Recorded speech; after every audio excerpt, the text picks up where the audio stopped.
Welcome to another exercise in futility. I mean, superfluousness.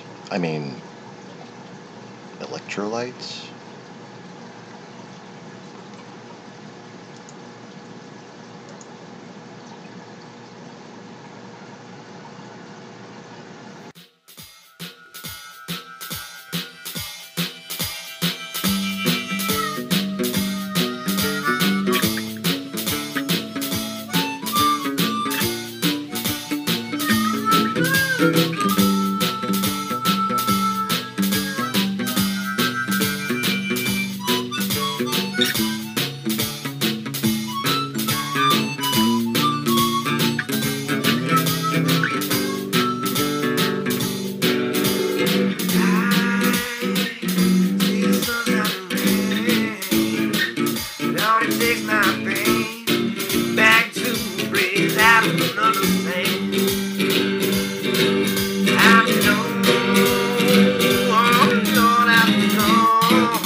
Liechtenstein, hum num num num I. Liechtenstein, hum num num num I.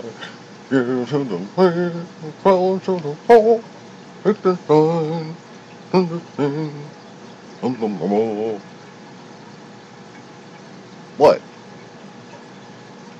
My house, my rules, motherfucker. I before E, except after C. I before E, except after C. I before E, except after C. In my house, those rules do not apply. Before E, except after C.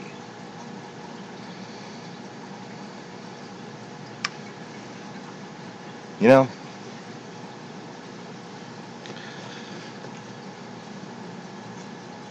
whenever I try to think of that song with the Count von Liechtenstein in it, instead I just think of the melody to Monty Python's Dennis Moore little thing.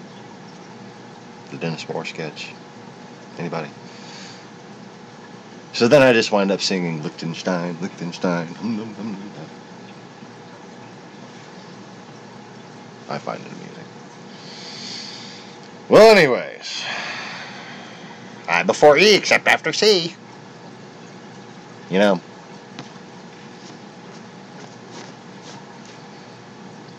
I typed the word Larry Silverstein earlier. Silverstein? Silverstein. Pretty sure it used to be Silverstein, but now it's Silverstein. Why? Because I before E except after C? Wait. You see, I have like kind of a dyslexia on certain occasions when it comes to that rule.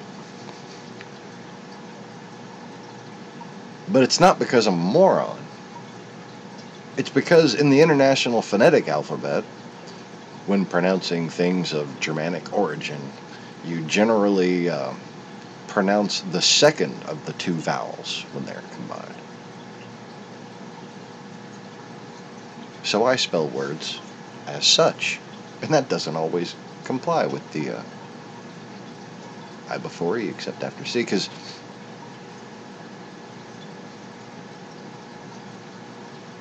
then that would make Silverstein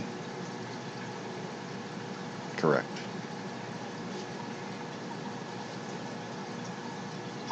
That just kind of pisses me off. But anyways, you know, I was having some problems with the internets earlier, and I was thinking. I know. Oh shit.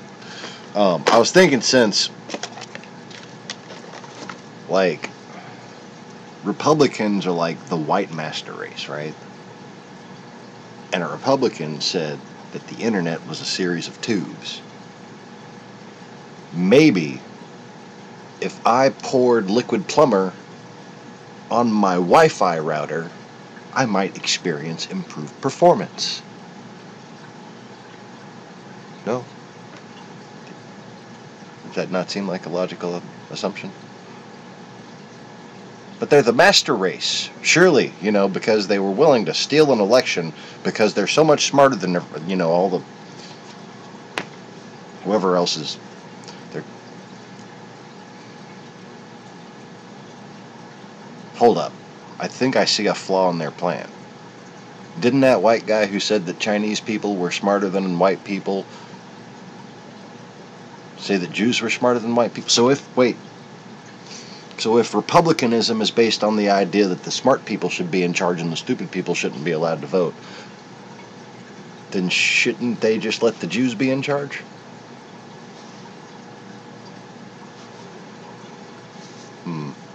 Yes. I before E, except after C.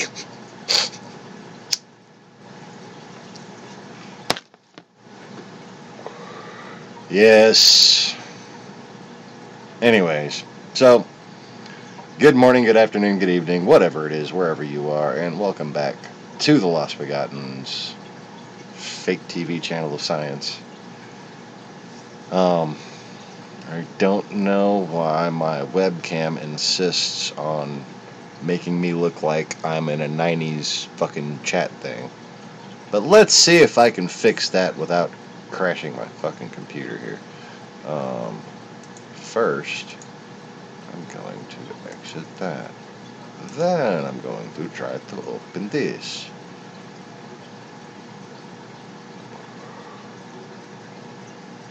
Oh, and now the hackers... Thank you, hacker. Thank you, hacker. Next time something random happens to you, understand that there is no coincidence. This is how I hack into you. I don't do anything. I just trust in God to punish you, and He does. I know He does. Anyways. And by him, I mean me. Wait. By me, I mean him. Wait. It's got what plants crave!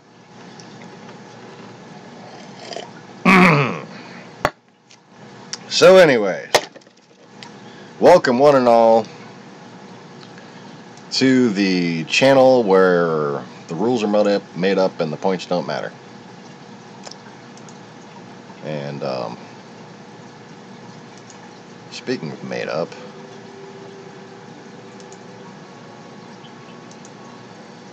all of today's little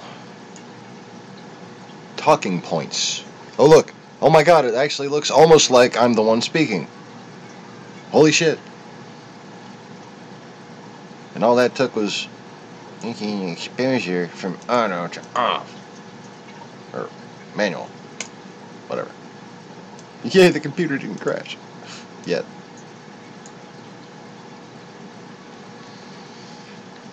So.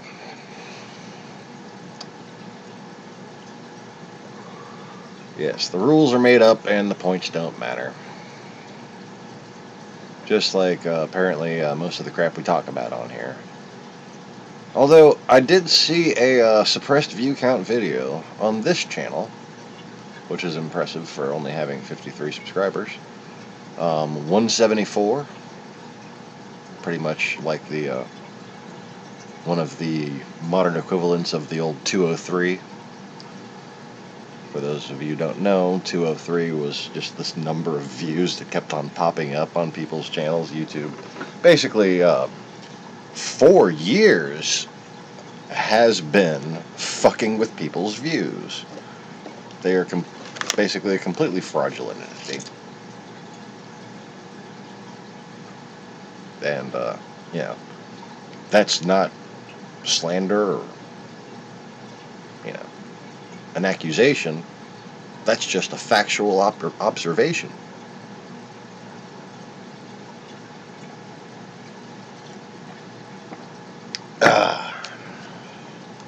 And if it wasn't, I'm pretty sure I would not have a channel by now. I've made every effort to prove that case. As you might have noticed from the whole not holding back the crazy thing. But anyways, yes. The rules are made up and the points don't matter. And you know what else is made up? Everything I've talked about so far, I thought of while turning my computer on. So I don't know, was that better or worse of an introductory performance, if you will, than when I actually wrote like the stand-up-y comedy type story thing? I don't know. I tried to do my best to be entertaining and provide an extremely unique perspective. I know at the very least I could be fucking mumbling and stuttering and not realize it. I could be just, you know, like losing track of time and just sitting here and just like staring off into space and not realize it. You know, like I could be caught in a time dilation bubble. But one thing I know is that there is plenty of precedent, proof, and prevailing perception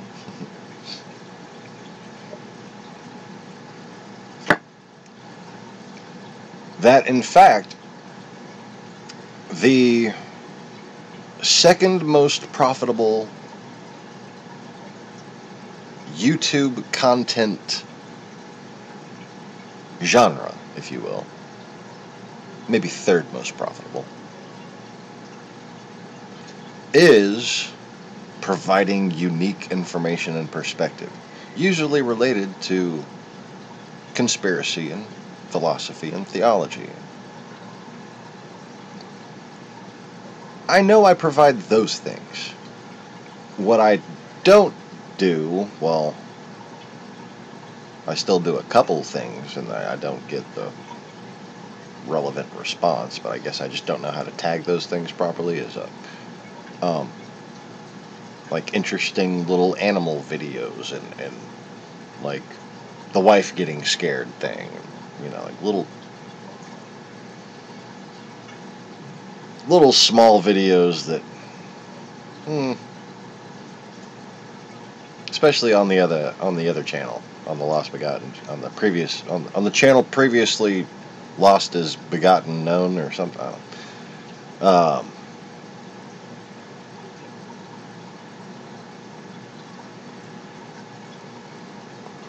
There's like Man Who Summons Lightning, and then a year later some other random fucking dude.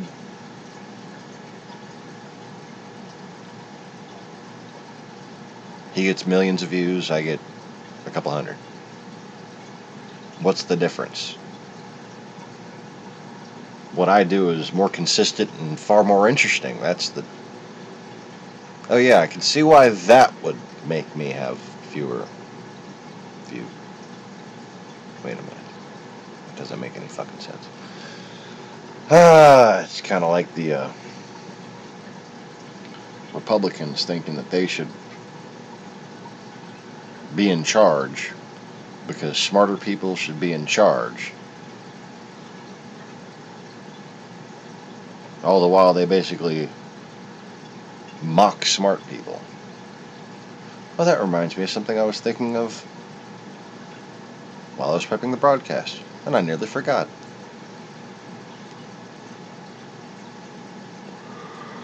And it's kind of on topic with the whole uniformitarianist, excuse me, uniformitarianist perception. Not only of science and, you know, ecology, if you will, paleontology, that kind of thing, even microbiology, right?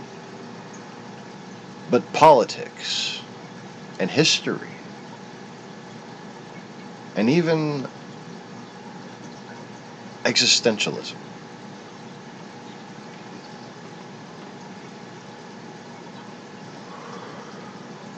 Now, here's the deal. Obviously, to be a Republican, whether a Russian or an American,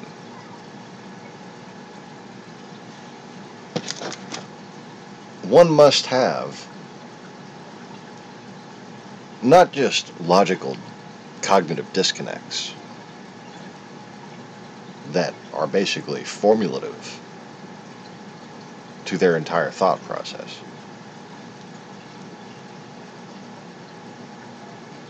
but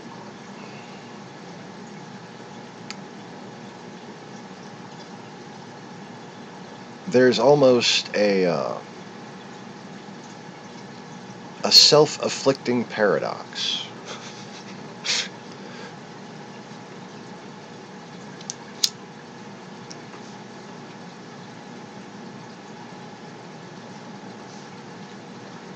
Here's the deal.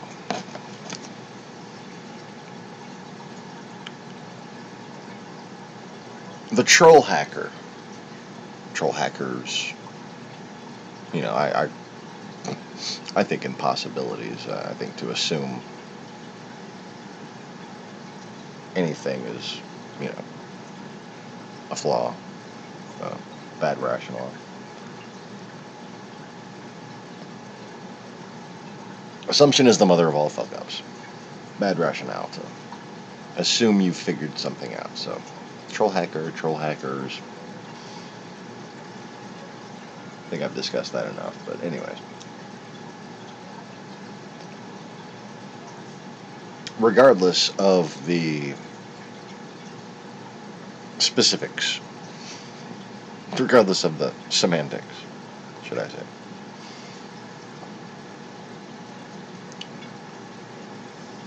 What you have here is a situation that repeats itself throughout history, that repeats itself throughout society, that repeats itself in many places in the world right now.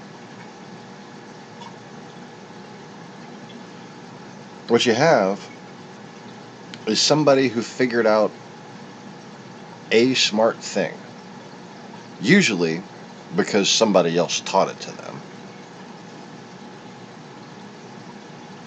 And because this smart thing is dishonorable and cowardly, they have convinced themselves that they have somehow outsmarted someone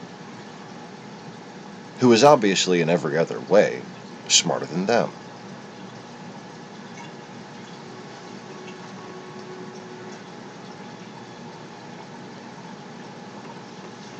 Well, that, my dear, is how despots and belligerents have maintained power throughout history.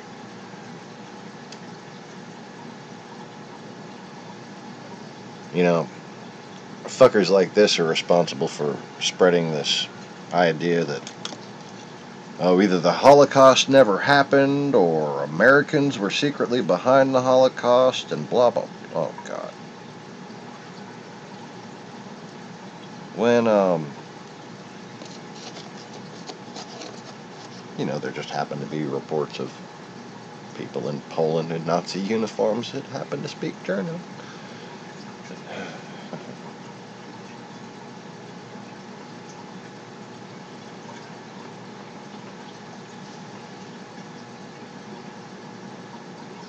But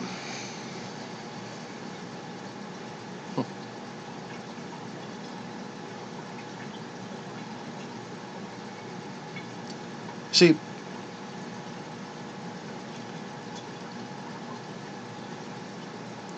if an inbred piece of trash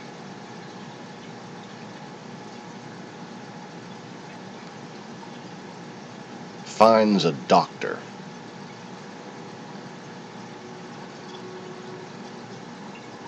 it was his anniversary, this is wedding night, he's had a few drinks, he's walking to his car, and this inbred fucking lowlife crackhead manages to sneak up on him, put a knife in his gut, take his wallet.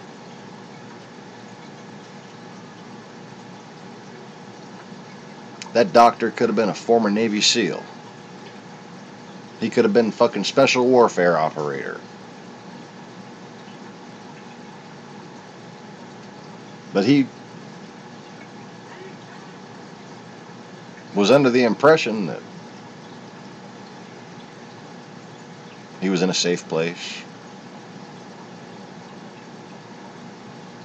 In fact, there were cops this way, cops that way, people all around.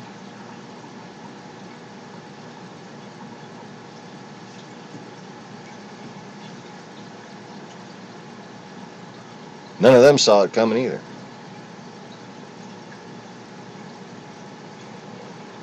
Did that inbred crackhead outsmart that retired badass doctor who's, you know, just drunk and trying to have a good time, trying to celebrate his wedding?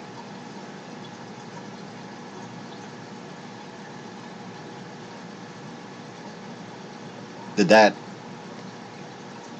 inbred piece of shit crackhead motherfucker outsmart the police by pretending to be just a normal fucked up individual and just stumbling on by and then suddenly fucking stabbing the doctor? Did he outsmart anyone? Is he better than anyone? No. He acted without honor. He acted like a coward. And he took advantage of an accepted situation.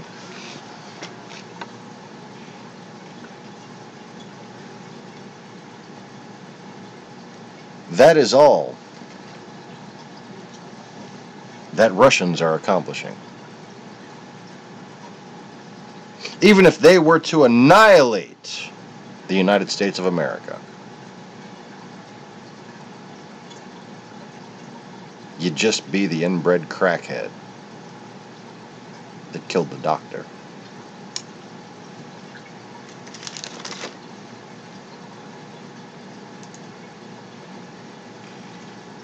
Yeltsin's popularity at that point had reached... Excuse me. Yeltsin's popularity at that point had reached 2%. The rating was 2%. And pollsters explained that, in fact, in any poll, 6% of the people don't understand the question. So it was a real doubt as to whether anyone in Russia actually backed Yeltsin. A similar poll about his newly appointed prime minister, after the brilliant operation with Yuri Skirotov, Vladimir Putin, showed that 2% of the population was willing to vote for Putin. I was in Moscow at the time. There was reported to be panic in the Russian leadership about what might happen. Began to be circulate rumors, very ominous rumors, that there were going to be terrorist attacks, that they would be blamed on someone, they would be used to impose a state of emergency or to pull off something else.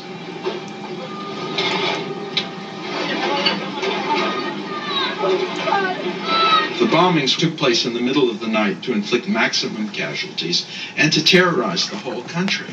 And the leadership said that there was a Chechen trail, not Chechen proof, not proof of Chechen power. Up until that time, there was no enthusiasm in Russia for a new Chechen war. But in the wake of these bombings, which seemed to be directed against the Russian people themselves, the country united. They supported overwhelmingly a new war in Chechnya. That war resulted in initial successes.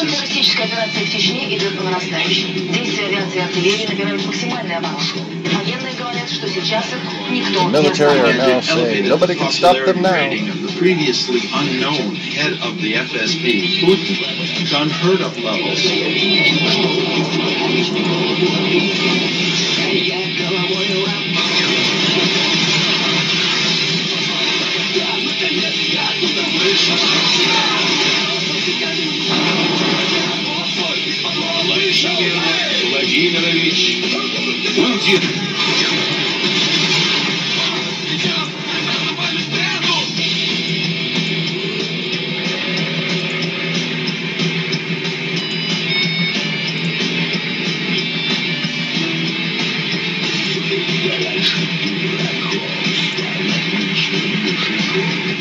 And in fact, no questions would have been raised about this sequence of events, however strange it may seem, had it not been for one mistake.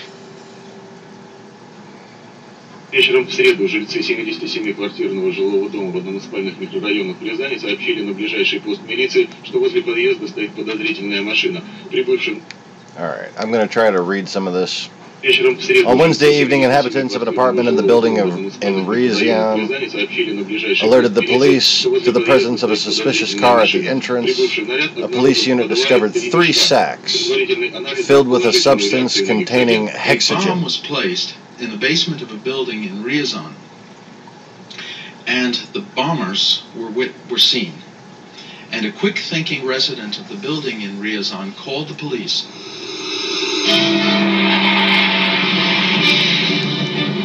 Independent investigation and NTV show, March 24, 2000. I was the one who most met the police. Wait, who first met the policeman downstairs? Like most.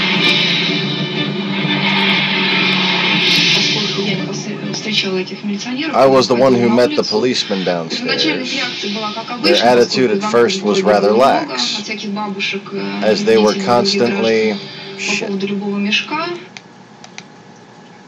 turn it down first.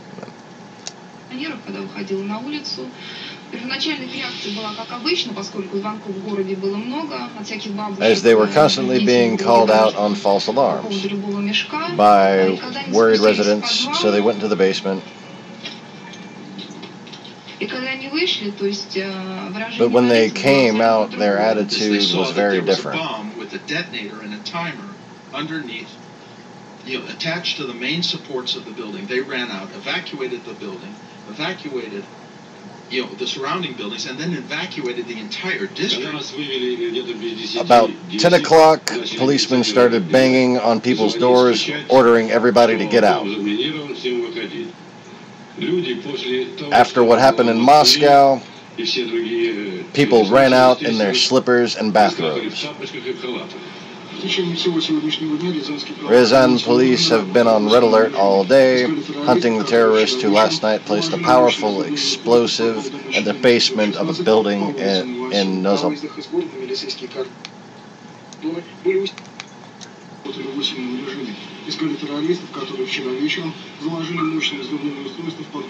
Novoselov Street. Down on Novoselov Street. The what?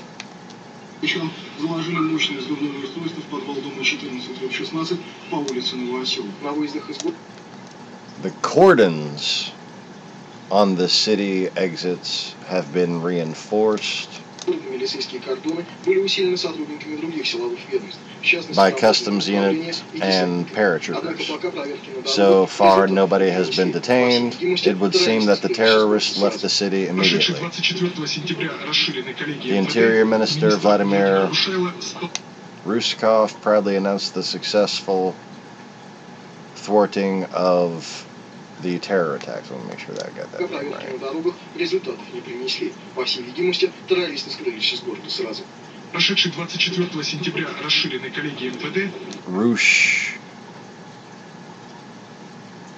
Rushelo? I can't tell if that's a double L or an A-I-L-O. So it's either Rushalo or Rushelo, I guess. The Interior Minister, Vladimir Rushelo, proudly announced the successful thwarting of the terrorist attack. The evidence of an It's very difficult to see on here, even on my screen. The evidence of an improvement in our work is the prevention of the explosion at a building in Ryazan.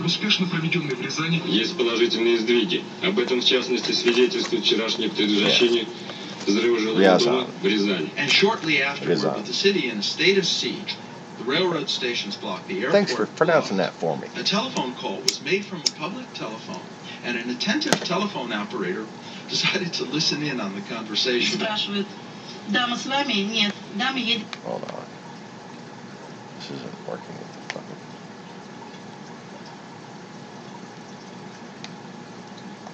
A telephone call was made from a public telephone, and an attentive telephone operator decided to listen in on the conversation. A voice asks, "Is the lady with you?" No, the lady is taking a trolley bus at 12. Where is the car? In the parking lot. Split up and leave Ryazan separately. Patrols are everywhere. At this point, it was clear I was listening to terrorists. The local police, not being wise to what was going on, traced the number, thought that they would get the number of the Chechen terrorists who had organized this. And to their astonishment, the number turned out to be the number of the FSB. No. A short time later, the three perpetrators of this act were arrested and presented FSB documents. And the FSB quickly intervened and demanded their release. It was now clear that the FSB could not remain silent, that they had to come up with some kind of explanation. That wasn't an explosion, first of all. Secondly, it wasn't prevented. Well, our people weren't quite spot on. It was an exercise, and there was sugar in the sacks, not explosives. Not hexogen?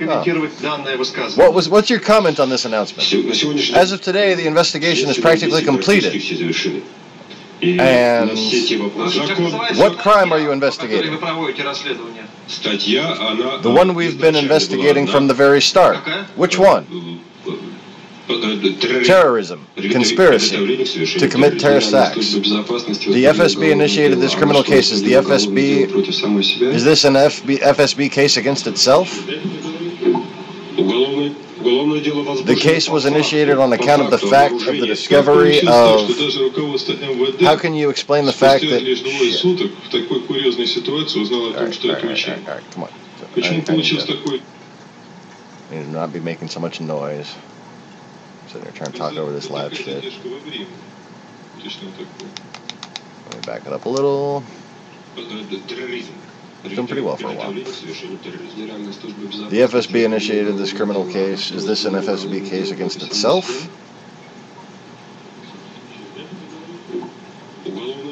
This case was initiated on the account of the fact of the discovery of... How can you explain the fact that even the Interior Ministry only found out about the exercise 48 hours after its beginning? The guy's face. Why the delay? Well, 48 hours. Well, you know, looking up. Wow. There may have been shortcomings. We ask you to let us talk to the people who planted those sacks. Where are they? Where's the car? Well, it works like this. During exercises, we use all our available means and forces. Once again, they're making fools of us. An FSB exercise is being investigated by the FSB itself. We can be certain they will quietly close the case.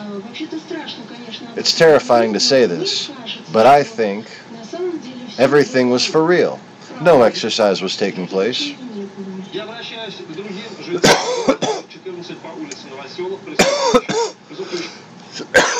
Excuse me.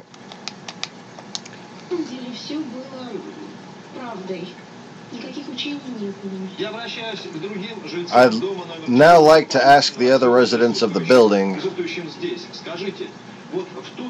did a successful exercise take place that night? Or was it really an exercise at all? Yet. No, it didn't look like an exercise. I don't know why I said yet.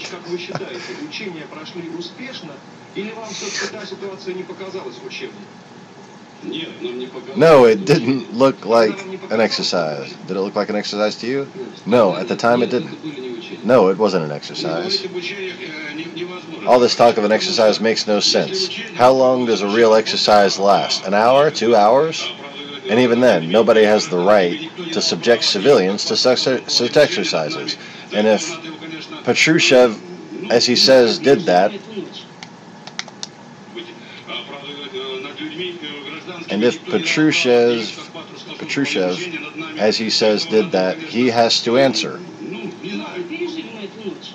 All right, we survived that night, but when Mr. Patrushev announced it was just an exercise, the pain became 100 times stronger.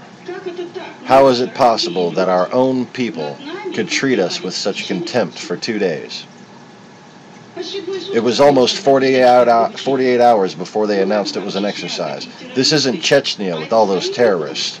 It was our fellow citizens who terrorized us. Do you now believe it was an exercise? No. Why not? Because it all looked very real. The people of Ryazan and many other towns just do not believe all these stories. I'm sitting here and I just cannot believe the story the FSB is telling. I'm a military man myself. I was a senior Army officer for 28 years. I was in charge of countless exercises. What the generals are claiming about this so-called exercise, I just can't believe my ears. And then they show a guy with the ears. Okay, that's cute. Did he just...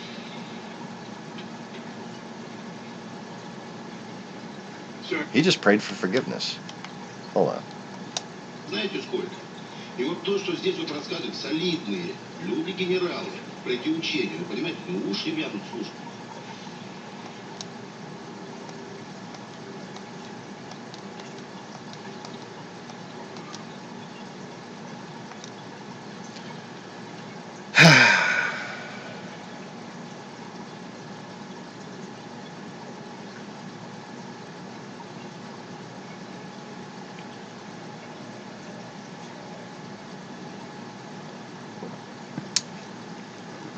Why would you seek my forgiveness when there are actions that you can take which would allow you to forgive yourself?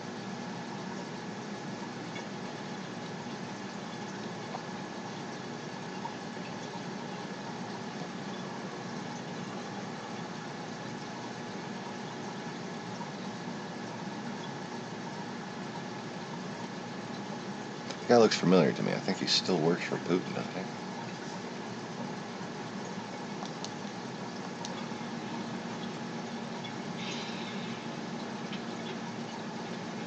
Oh, you can see the spirit pressure hit him after that. Look, his... It's almost like his blood pressure seems to change after he prays. Watch. You can see that one.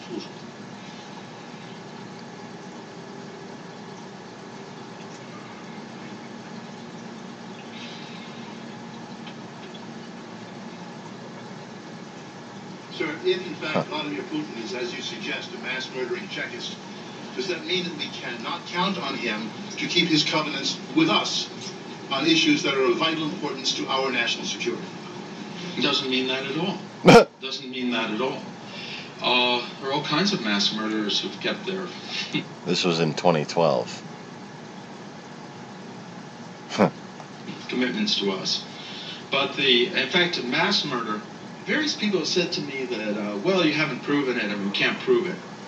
And I said, this is a little perversion, a little bit of a perversion of the venerable Anglo-Saxon doctrine of presumption of innocence. Presumption of innocence is intended to protect the individual against the government. It doesn't apply to a government which is suspected of a mass crime against its own population. We have a typical kind of KGB, FSB government in Russia.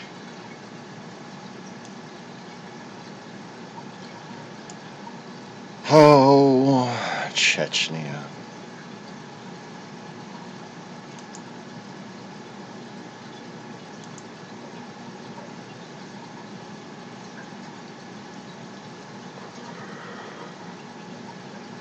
You know how the whole Russian Confederate Republican line goes about why shouldn't we be able to invade Ukraine when you invaded Iraq? Well, technically we didn't invade Iraq. We just performed a surgical decapitation. We did not occupy territory. We did not even hoard the resources. Russians, of all people, should fucking know that. They got a bunch of the contracts.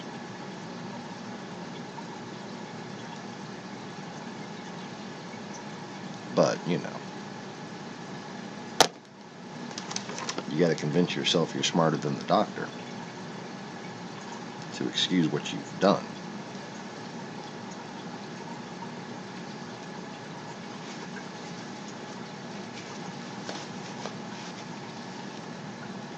Talk about us invading Iraq. What happened to Georgia? Chechnya, Kazakhstan. I wonder if anybody in the West even knows why Belarus exists.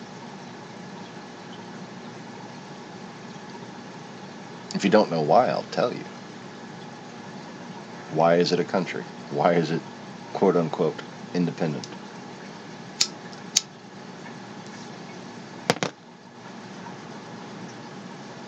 It is literally a buffer zone between Europe and Moscow. It is a physical barrier.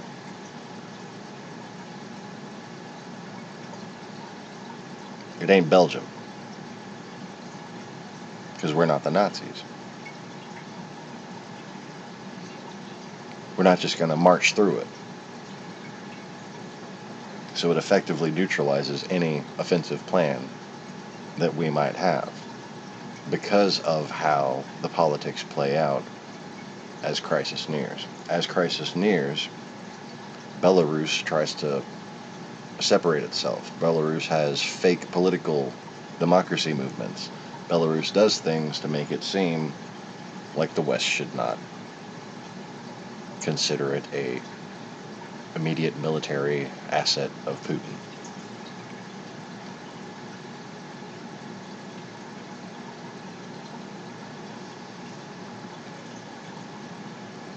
And so you have basically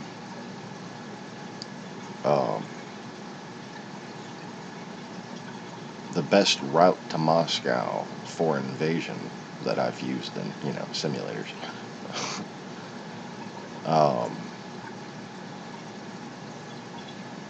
Sim games or whatever you call them.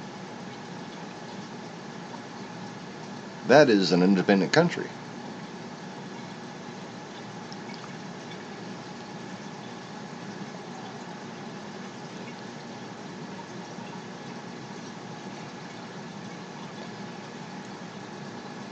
That's the whole reason why it's there. Consider the level of just, not calculus. Okay, it doesn't take a smart person to come up with these plans. It just takes a bastard. It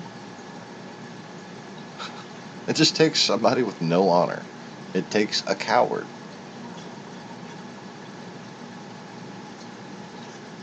Really? You don't think your fucking 20 million tanks can fucking defend you? You gotta put a country there between Europe and your fake capital?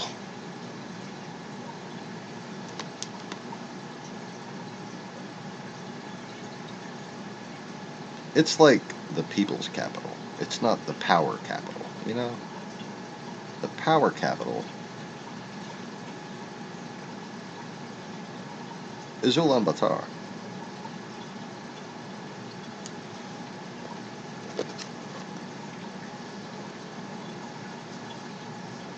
In fact, might not even be that anymore, Ulaanbaatar is a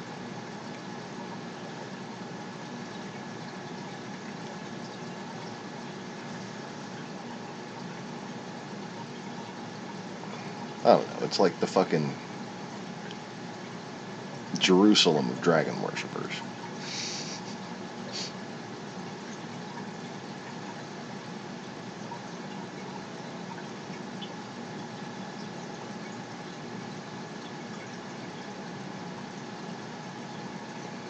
Anyways, so, how's it going, Carlos and Mr. Conway? Isn't it, Mr. Rodriguez? I might do Mr. Rodriguez.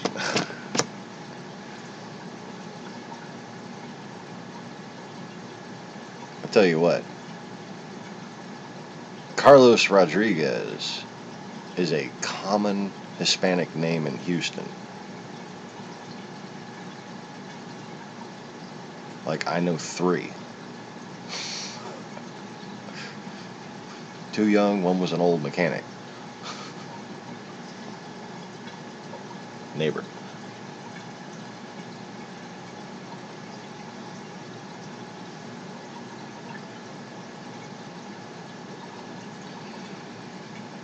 It's probably more common than fucking Sean Morris. Yeah.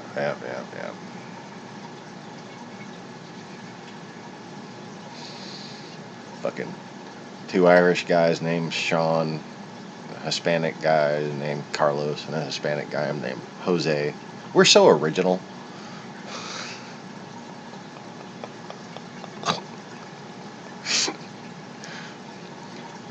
Oh, Faustino. I like that, but that, wouldn't have played well in the 90s.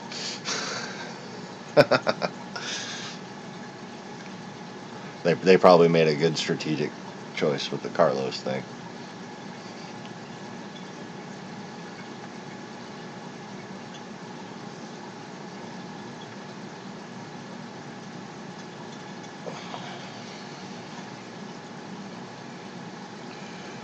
Considering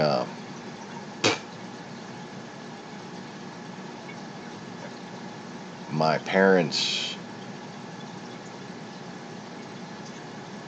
had already begun the cycle of hating each other by the time they found out that I was coming along, they probably wanted to name me Damn It.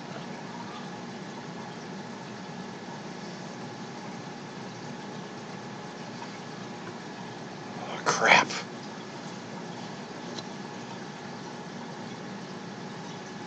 Or maybe You're Stuck Here.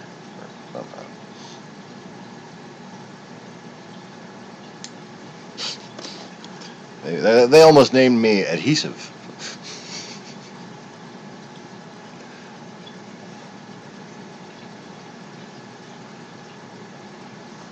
See, my mom had a daughter, and my dad had 2 daughters. And they were together for a few years, and then I came along. And apparently, since the time of my birth, I've been the only reason why they were together. Or, I was the only reason why. Because that didn't fucking last long.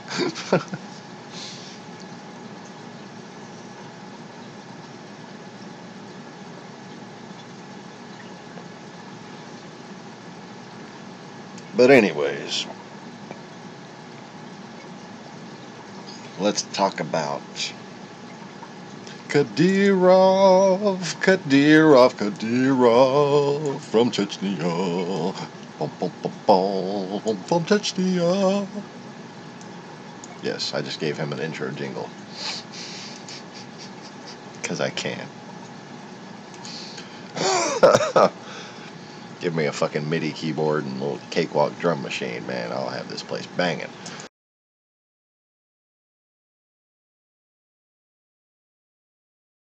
Oh wait, I still have my Yamaha MIDI keyboard. It just kind of sits there. That's a keyboard right there. Because I don't even have the fucking room to set it up. Like I could put it on like the kitchen counter maybe. Stand there and play. I got a sustain pedal and everything. I'm pretty sure by the time I actually get around to setting it up and being able to play again, I will have forgotten how to play.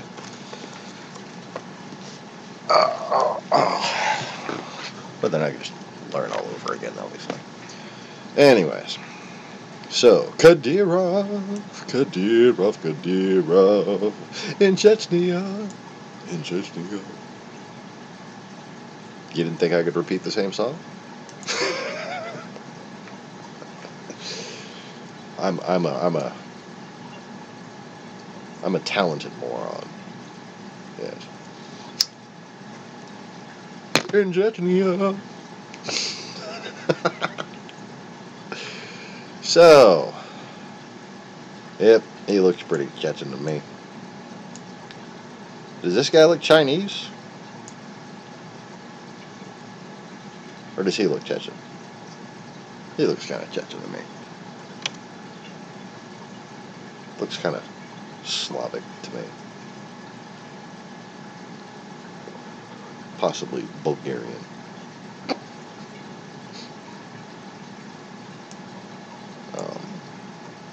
Possibly part kitten. No, wait, that's Tiger Lily. Oh, I missed Tiger Lily. Well,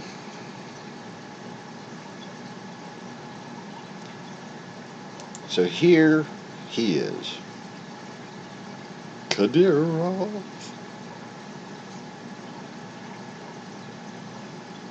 getting ready to deploy these guys. With a bunch of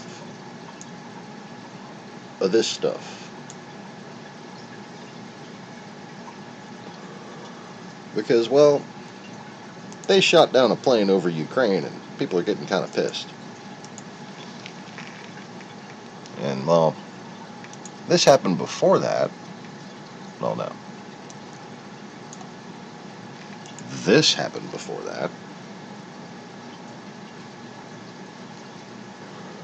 And yeah, I think that's in northern Syria too, actually. But then, right after they shot down MH17, an interesting little thing happened. Mosul fucking fell.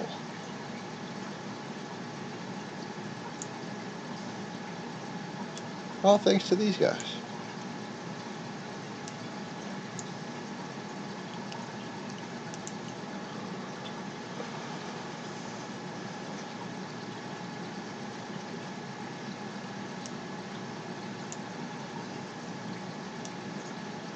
These guys.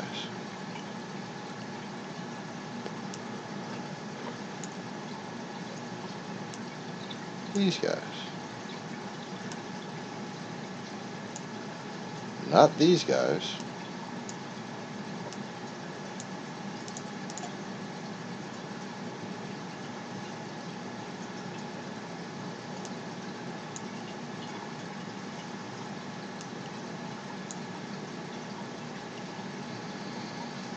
Omar the Chechen.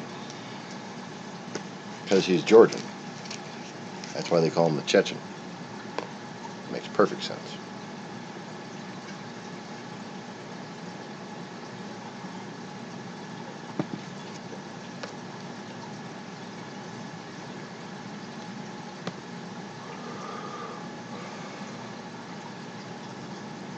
These guys are on film speaking Russian to each other. Not these guys. These guys.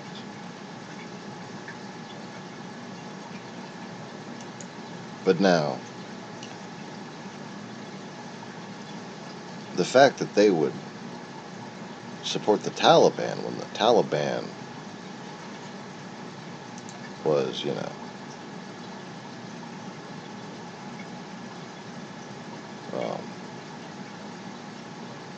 supporting terrorists. Yeah, they work with those terrorists. And they worked with these terrorists. And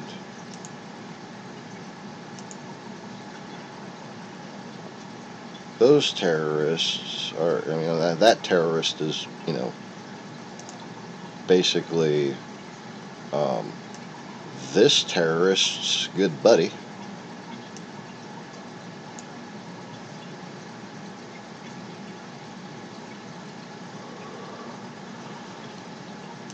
I'm sorry, is that not a flattering picture? Okay, let me try this one. There we go, that's better.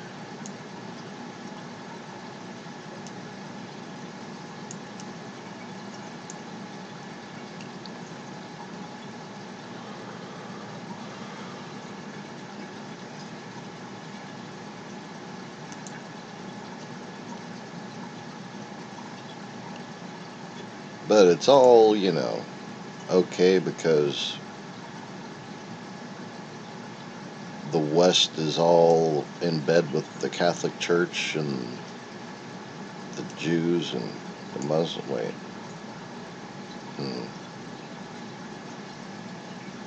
Yeah, did I mention that racists are stupid?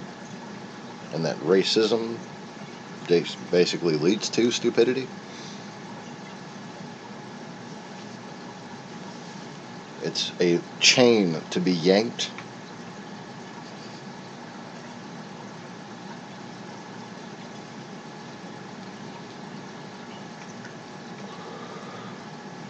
And the person yanking it was never this guy. It was this guy.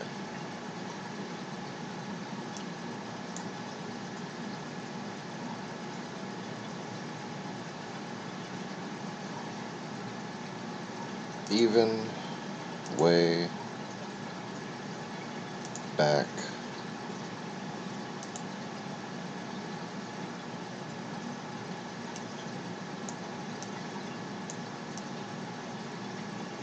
then.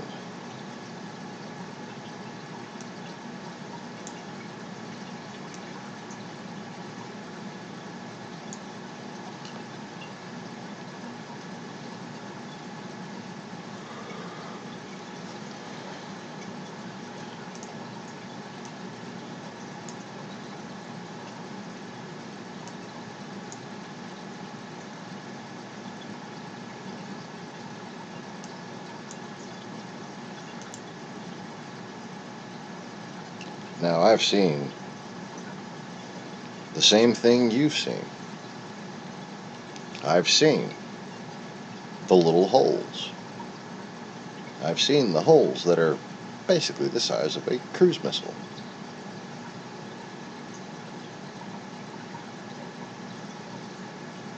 But like you, when the evidence was presented to me,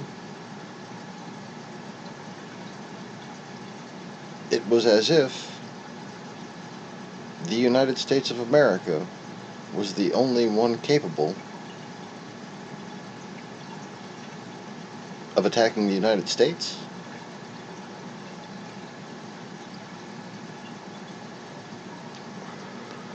Oh, Russia would never attack us unless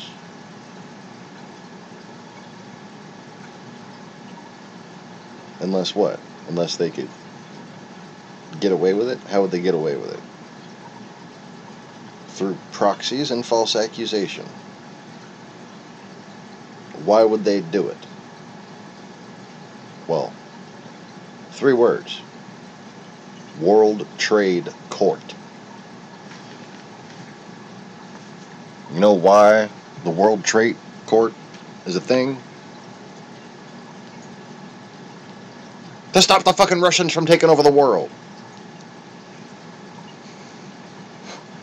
That's why they hate it so much. That's why Trump hates it so much.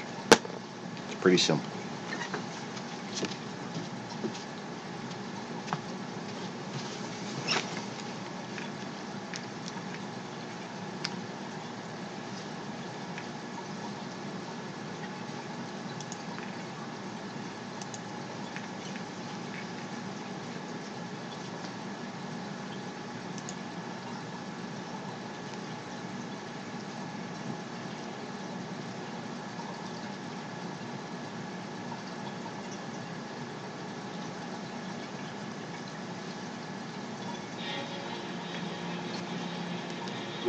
Donald, you're probably the best-known builder, particularly of great buildings in the city. There's a great deal of question about whether or not the damage and the ultimate destruction of the buildings was caused by the airplanes, by architectural defect, or possibly by bombs or aftershocks. Do you have any thoughts on that? Well, it was an architectural defect. You know, the World Trade Center was always known as a very, very strong building. Don't forget, that took a big bomb in the basement. Now, the basement is the most vulnerable place because that's your foundation. And it withstood that. And I got to see that area about 3 or 4 days after it took place because one of my structural engineers actually took me for a tour because he did the building. And I said, I can't believe it. The building was standing solid. and half of the columns were blown out. I mean, so this was an unbelievably powerful building. If you know anything about structure, it was one of the first buildings that was built from the outside. The steel, the reason the World Trade Center had such narrow windows is that in between all the windows you had the steel on the outside. You had the steel on the outside of the building. That's why when I first looked, and you had big, heavy I-beams, when I first looked at it, I couldn't believe it because there was a hole in the steel. And this is steel that was, you remember the width of the windows in the World Trade Center, folks. I think you know, if you ever up there, they were quite narrow. And in between was this heavy steel. I said, how could a plane, even a 767 or 747, or whatever it might have been, how could it possibly go through the steel? I happen to think that they had not only a plane, but they had bombs that exploded almost simultaneously, because I just can't imagine anything being able to go through that wall. Most buildings are built with the steel is on the inside around the elevator shaft. This one was built from the outside, which is the strongest structure you can have, and it was almost just like a can of soup. You know, Donald, we were looking at pictures all morning long of that plane coming into building number 2, and when you see that approach the far side, and then all of a sudden, within a matter of a millisecond, the explosion pops out the other side. Right. I just think that it was a plane with more than just fuel. I think, obviously, they were very big planes. They were going very rapidly, because I was also watching where the plane seemed to be not only going fast, it seemed to be coming down into the building. So it was getting the speed from going downhill, so to speak.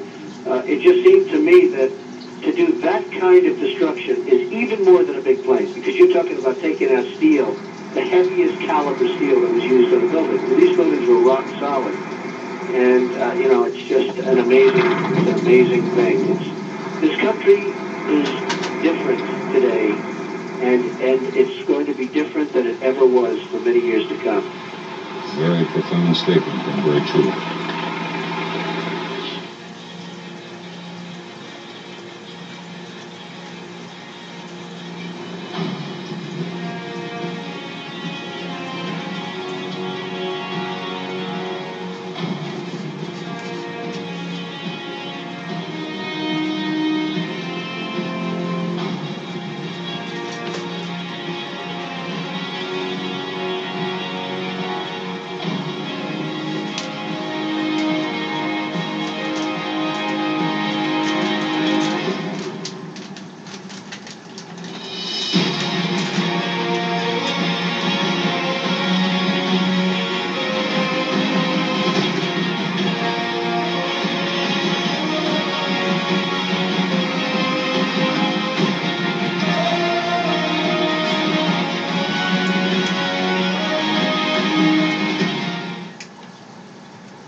If you couldn't see the caption down there,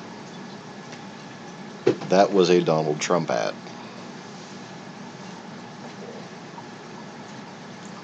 That was TrumpTruth.org or whatever. That's special. That is just too special.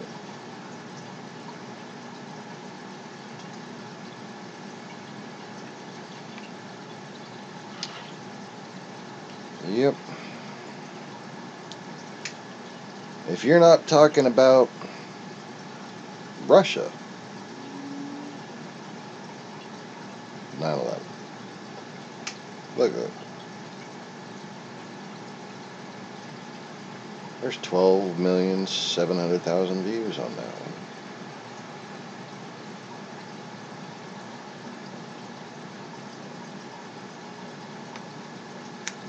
Here we have Jeranism.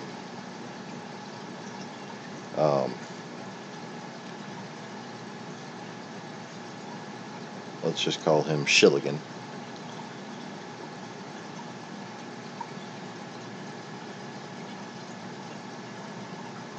Well, over there on Shilligan's Island,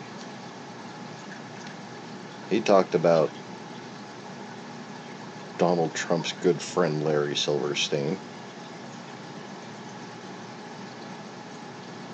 Talked about Jared Kushner.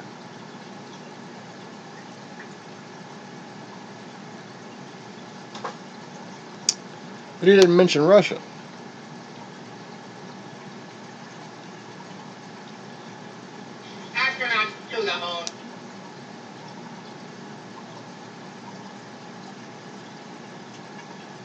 He sure likes to use little cute shit to make you giggle, though. Let's just see.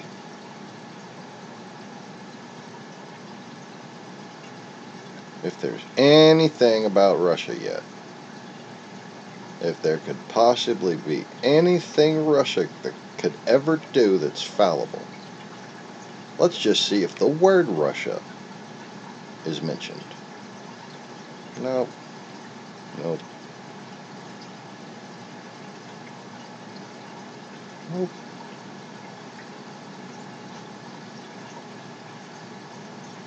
Nope. Nope. Nope.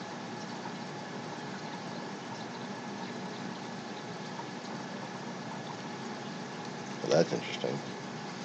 Save 90% on cigarettes.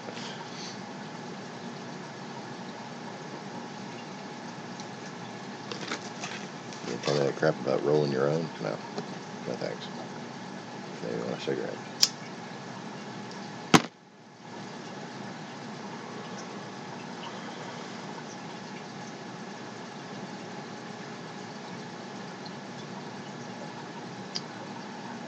San Bernardino.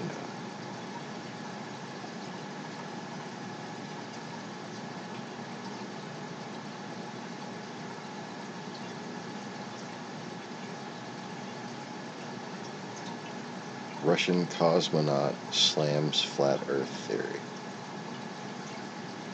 Now that could be fascinating.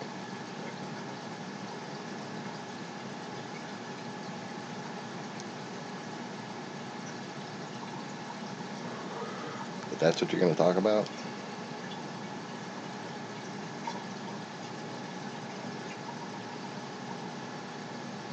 That's the first time I've ever even, like, seen them mention Russia in anything but a positive light.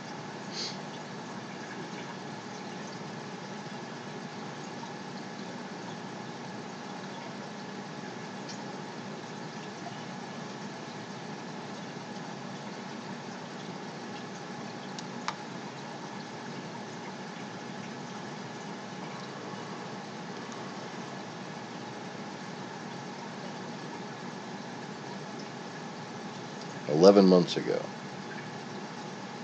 Nothing to say about the Space Force? Nothing to say about..."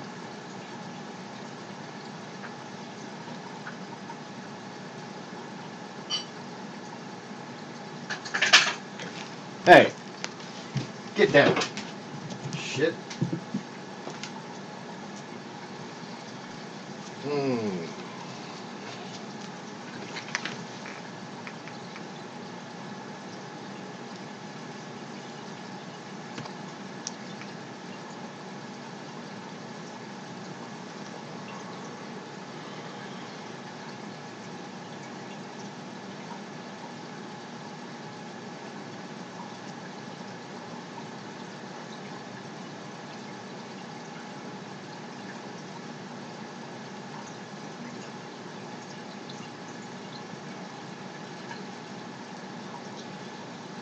Yep.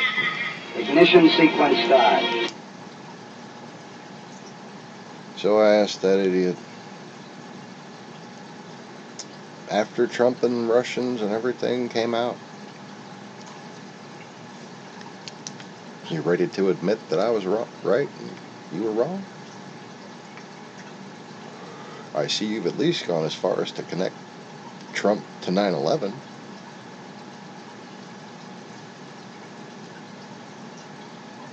And he said, "You must not have children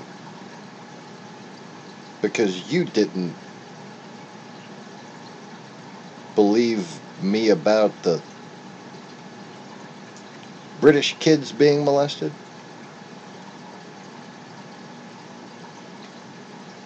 I said, as I told you in my reasoning,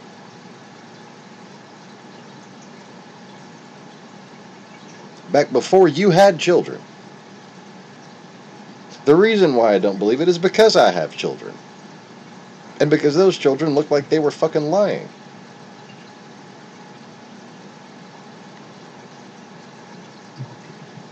They didn't even look like they were good liars.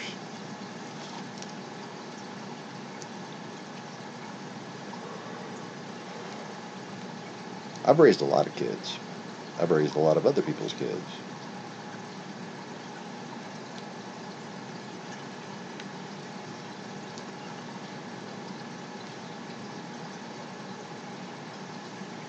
Some of them are good liars. Some of them are bad liars. Those kids look like bad liars to me. And all I was using it at the time was an example of exactly how much influence, exactly how much control, exactly how much fakery and fuckery the Russians are capable of. Because I said I did not know conclusively either way, but it would not surprise me considering what's really going on right now. Something that you actually need to wake up to, but he simply refused to acknowledge on it and refused to focus on it. Like everybody else on Shilligan's Island.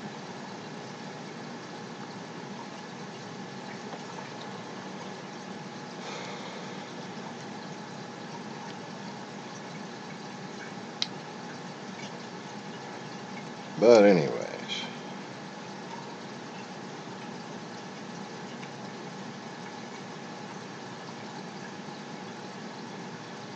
my freaking head's starting to hurt. So all I had to eat today was a delicious chicken salad. But it was still nonetheless just a fucking chicken salad.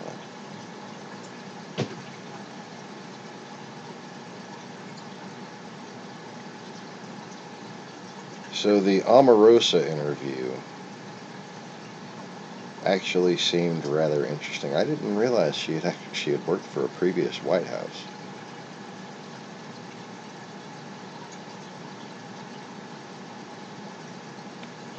Then again, I didn't realize she could form a fucking sentence. But apparently she can. She seems much more intelligent than I would have thought. But that's what I get for allowing somebody to be a cliche in my mind and not actually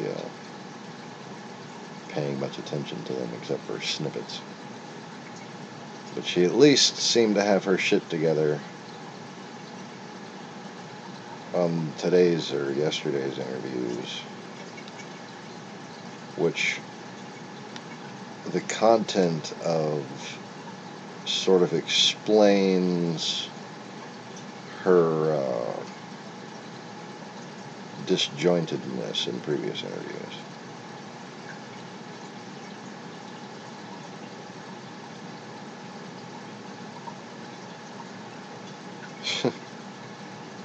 We hold our kids to a higher standard.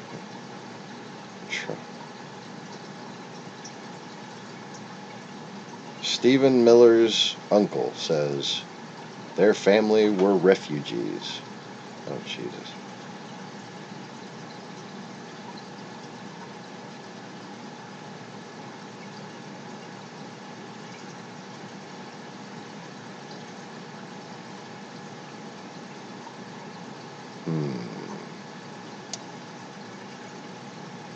What to play, what to play.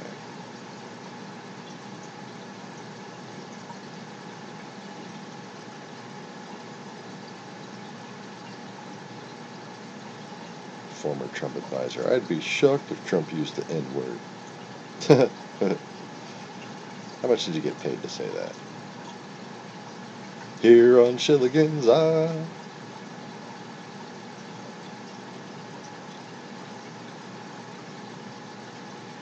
Freaking bridge collapsed in a weird way again, this time in Italy.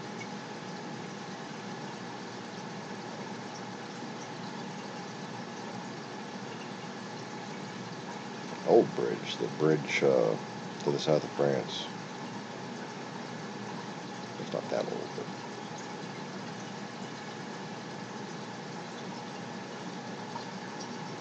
not a new bridge like the other one.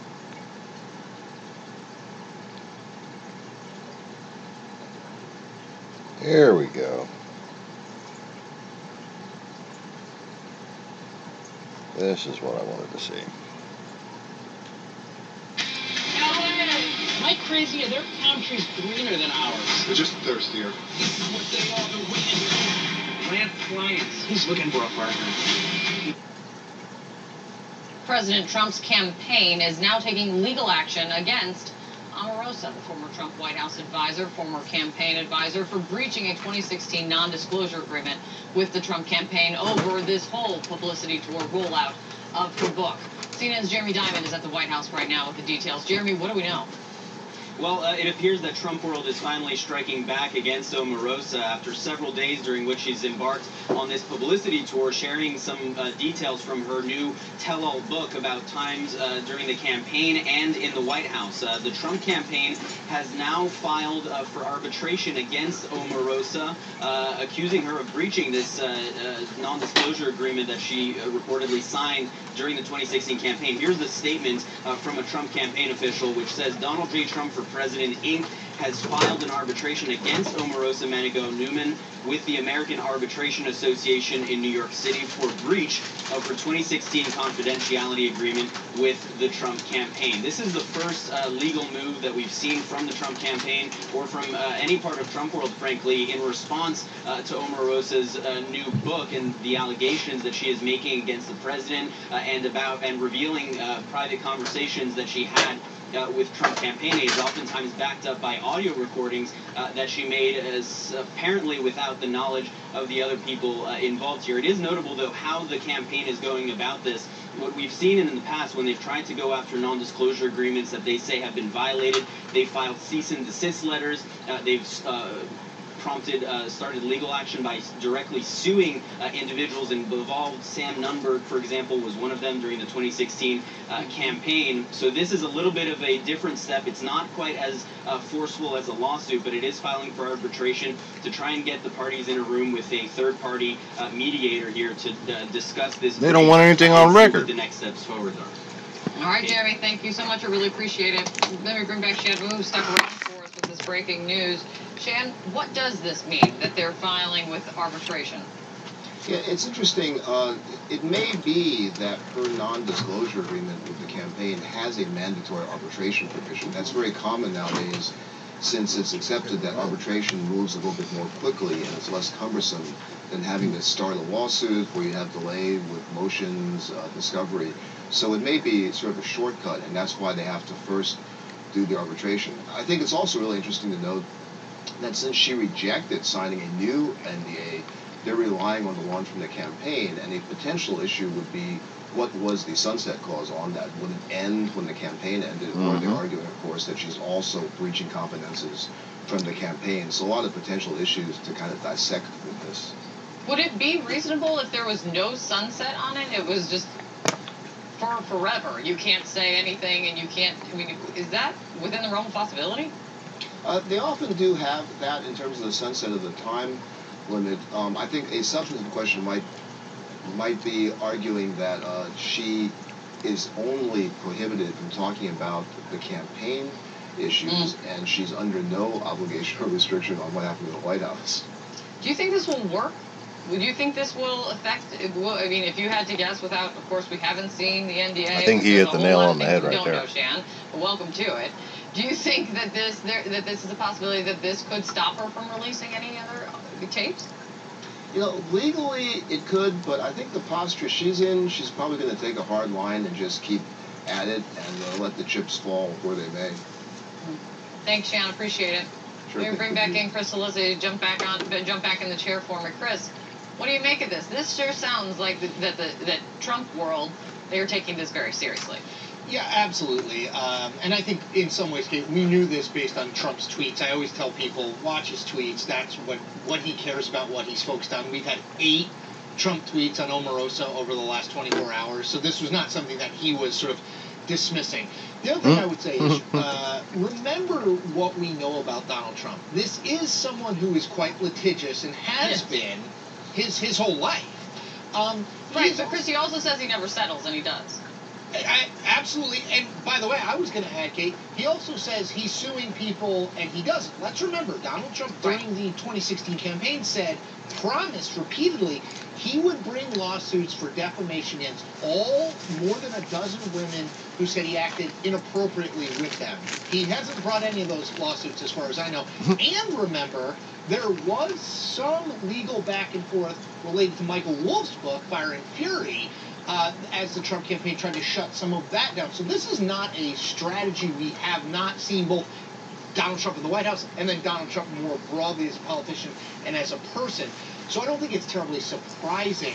And by the way, another thing we know about Donald Trump, he really loves those non-disclosure agreements. No. So none of this is all that shocking. It does ramp things up. I'm with Shan. I think the likeliest thing here is Omarosa is in some ways a manifestation of Donald Trump.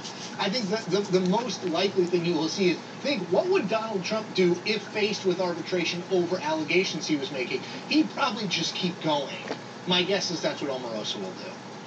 Thanks, Chris. I appreciate it. Thanks, Thank Shan. you. Really appreciate you guys.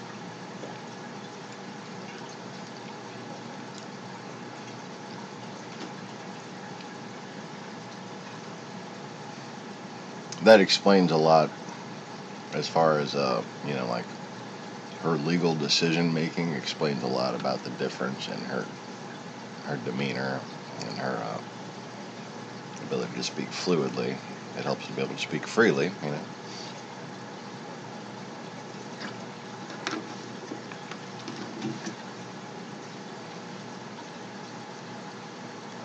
But that first guy hit the nail on the head about a campaign non-disclosure agreement. Typically, and with regular precedent and you know, established protocol, does not apply to what happens in the White House. And that is because of the understood necessity of historical documentation.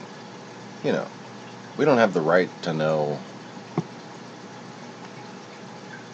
the secret strategy of the Republican campaign, okay?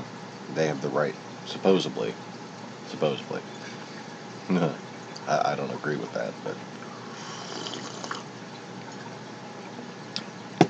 on paper they have the right to have a private strategy. So they have a right to, you know, properly ask members of their campaigns to not talk about anything. But when it comes to actually serving in the White House, you're making history for all of America. You're working for the American people. Your money is our money. Your salary is paid by tax dollars. Even those little dumbass advisors and shit. Those are no longer campaign people. Those are fucking public officials.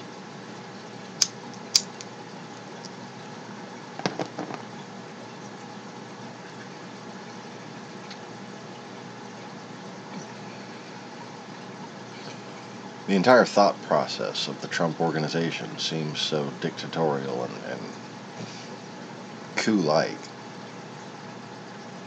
that they seem to have thought that their campaign was their best, you know, grouping of people to take over the White House. Basically, they just wanted to have the campaign move in the White House, just like a coup would do.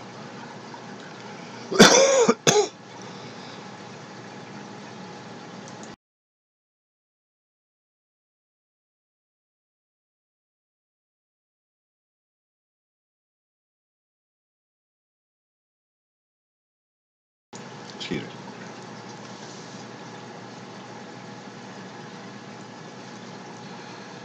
Well, speaking of campaigns. Wi-Fi? That's cool. Yeah. Hold on a second. Hey, YouTube.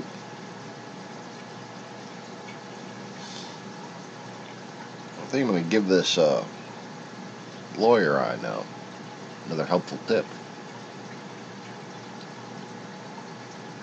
You see that ad that just played? How often have you seen ads like that recently? 5 or 6 seconds. It says you can skip it, but you can't fucking skip it. So the ad plays its entirety while you sit there confused at why you can't skip it, and you have no idea what the hell the advertisement was for. I've seen that one a couple times, and now I'm pretty sure that it's a Chevy Equinox.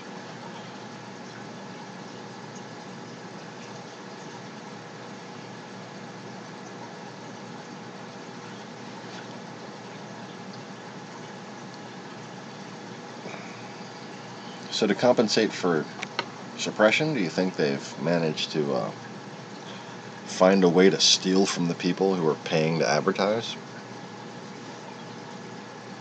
That's stealing, what they're doing. They're stealing from those advertisers.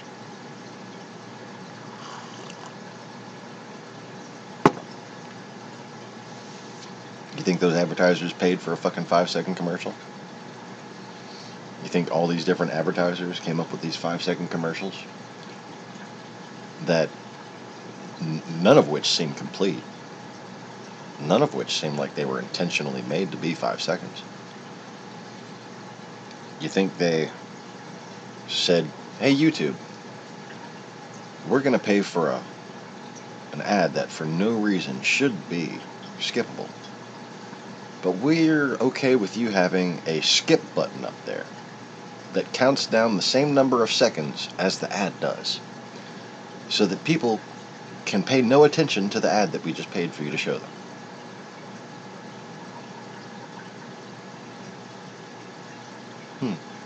Fascinating.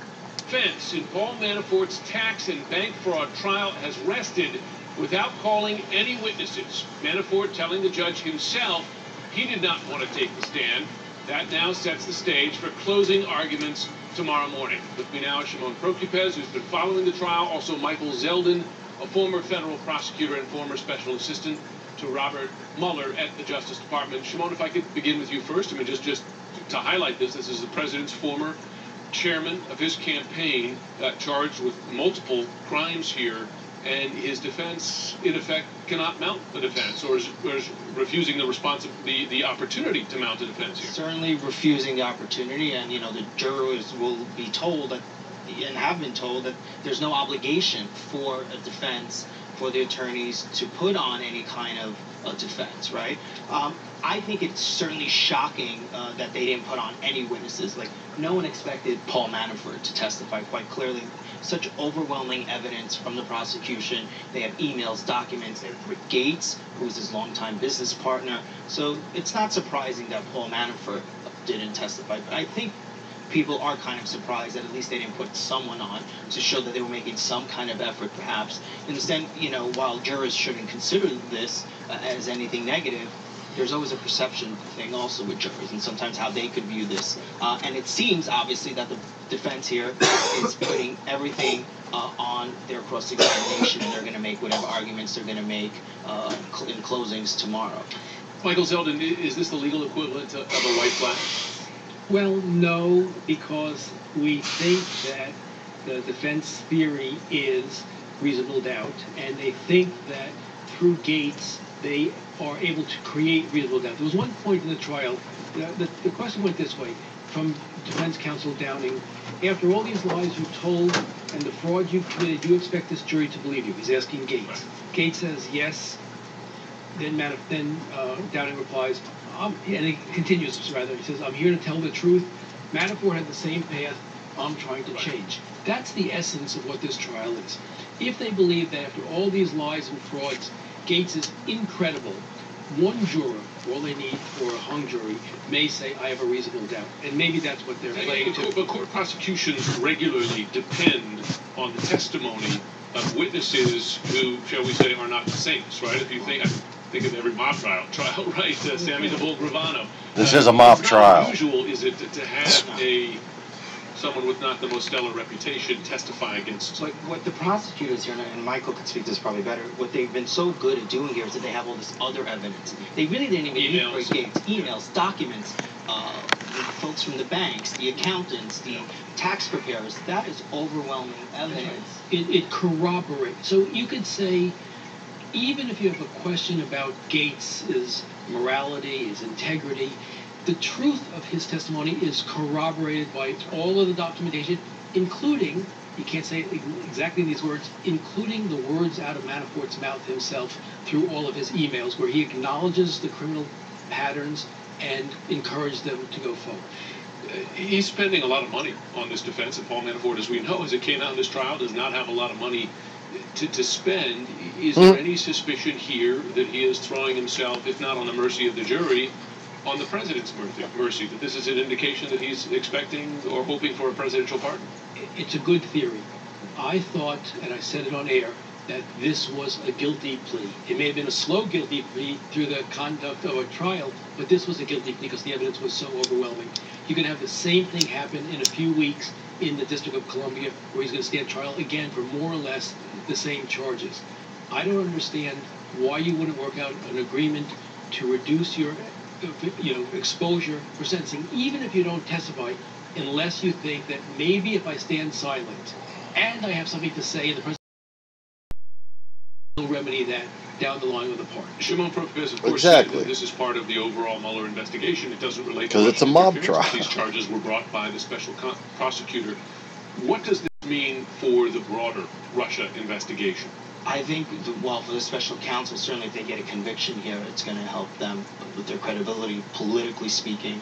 I think Rick Gates, is an important witness for them. I think that's become evident during the trial. Witness beyond the financial crimes. And what's important is that he holds up here, because if for any reason his credibility is torn down, if for some reason there's an acquittal here, and let's say it's Rick Gates' fault, what will that then mean for the rest of the investigation? So that politically speaking, this is an overwhelming case for the prosecution. They should win this case.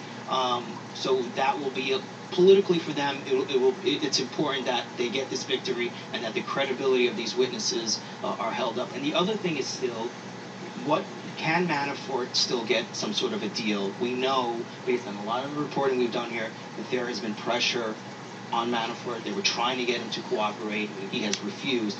Could he somehow down the line get a deal? Well, at any point up until sentencing, right? That opportunity is there. Actually, there's a Rule 35 opportunity for him under the rules of procedure that within a year he has the opportunity to cooperate and then get some sentencing reduction based on that cooperation. So he's got an opportunity to help himself if he wants to.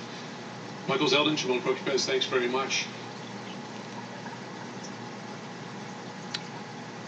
He said.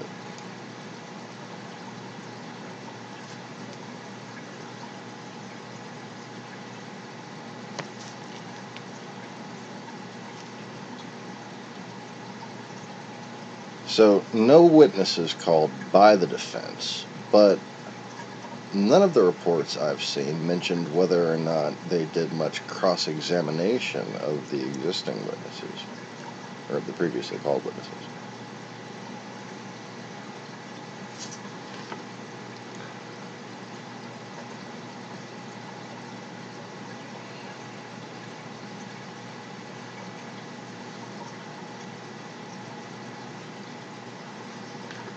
Man, my freaking head hurts.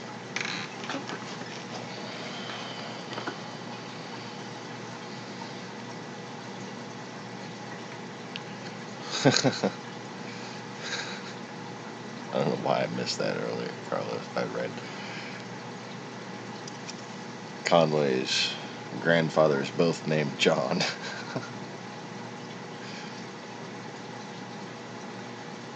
think my grandfather's name was John. The one that died right when I was born.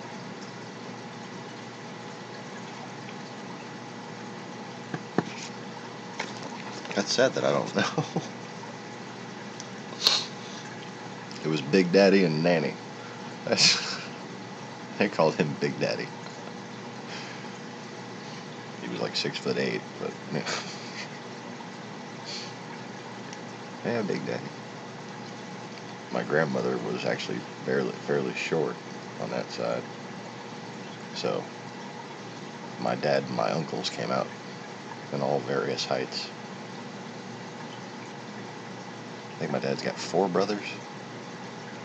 She had 5 boys. Yeah, 5 boys.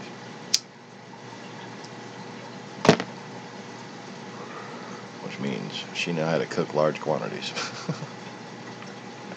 So Carlos, when your parents shouted at each other, you promised yourself you wouldn't be like that, that you'd have a perfect relationship. Well, good luck with that, my friend. Because no relationship is perfect. And even if you achieve that state, your mate will likely challenge you to accept her without perfection in your next life. So what you could be thinking you should have as a standard could be a deception. And if I were to have fallen for such a deception, I would not be here right now, awake and able to speak to you. Because Kira and I's relationship is far from perfect.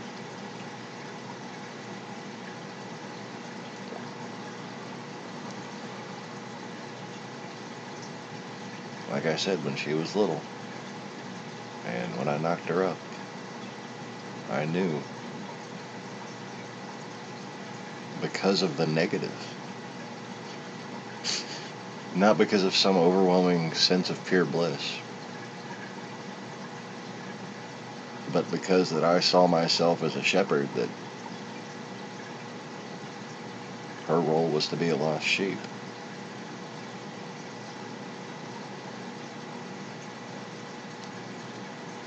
And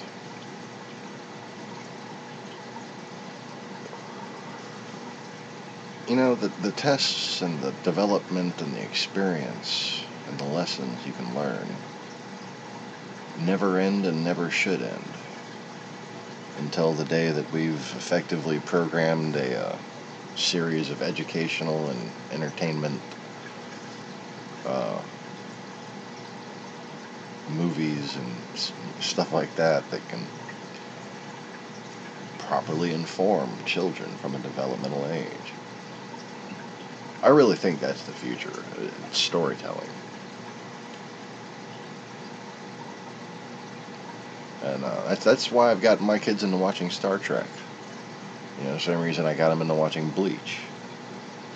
Because while it prepares them for the violence and the deceit and you know, all the bad shit about the world, even disappointments in relationships, and you know, things like expecting perfection and coming on too strong.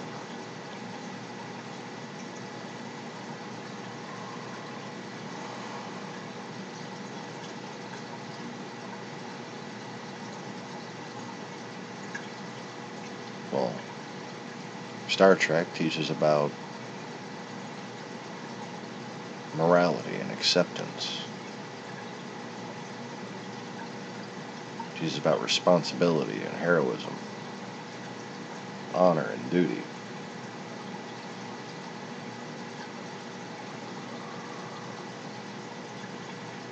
Bleach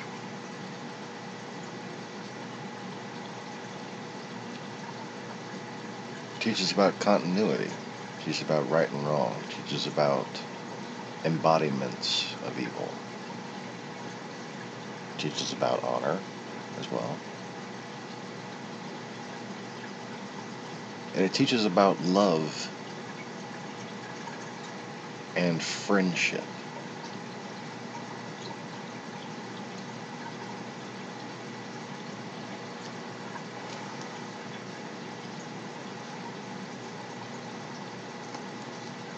Ishigo and Orihime, perfect example. You can't imagine two people being more perfect for each other, but you can imagine them not arguing. See what I mean? Now, when one of the two people is mentally diseased and the arguments become unhealthy, that's a problem. But it's not necessarily a problem you can't work through. But that doesn't mean go accepting somebody because they got a nice ass, thinking you can work out all their problems.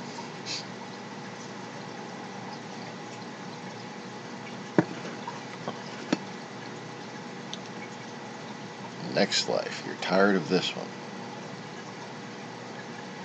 Yeah.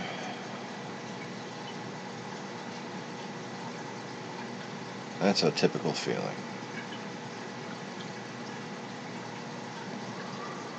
One I will not deny experiencing.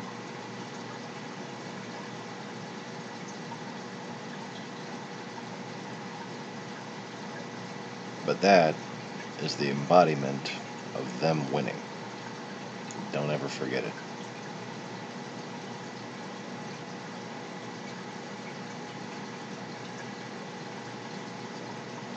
When it all comes down to it, what is tired? What is pain? What is a body?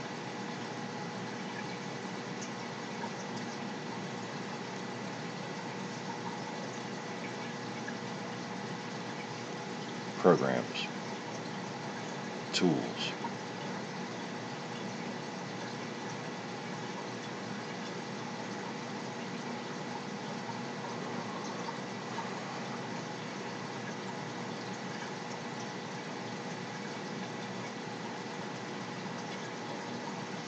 simply parts of life. Parts that you can choose to let consume you, or choose to overcome.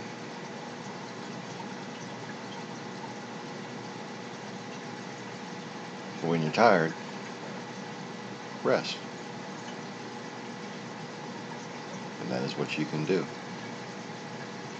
Don't worry about things you can't do anything about. If you're tired, rest.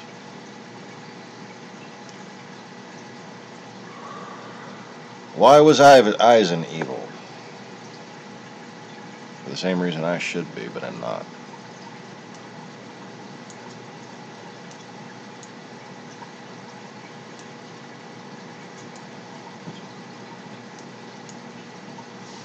Because he was alone.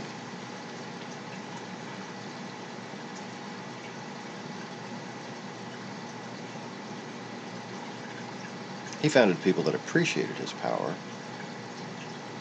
but never anyone that rivaled it, never anyone that equaled it.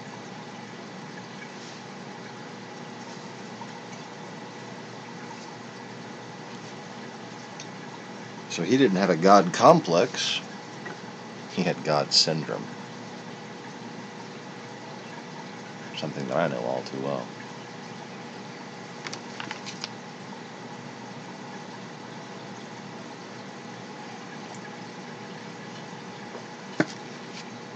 So, he was evil for the same reason that Stark really wasn't.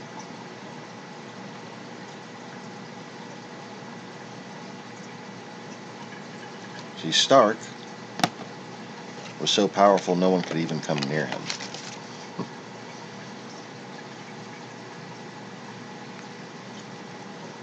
Which is,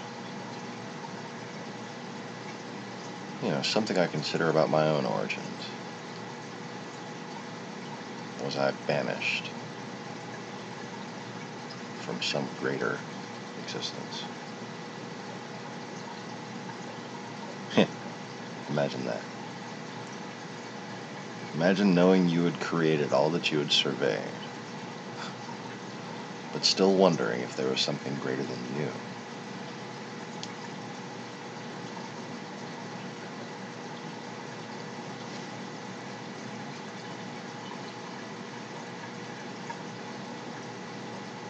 It's a marvelous thought.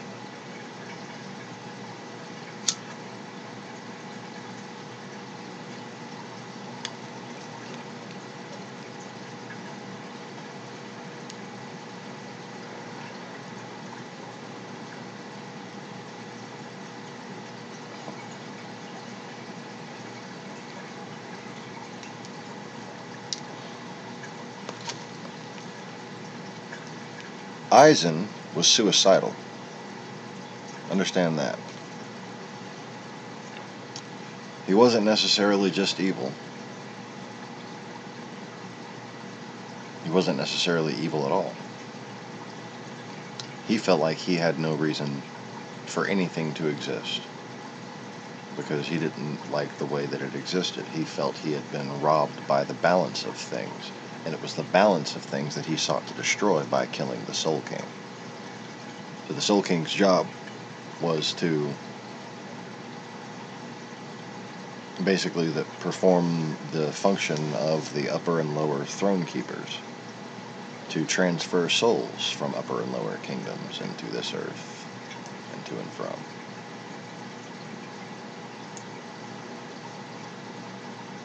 But when you kill the Soul King, you disrupt that flow.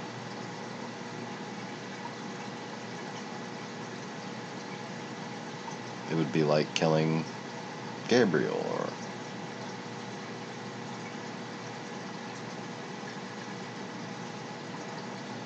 Hathor. Well,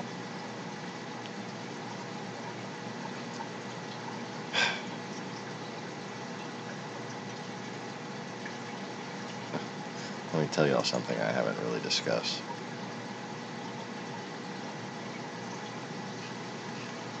In this eye is an entirely different universe. The root of lost souls is there.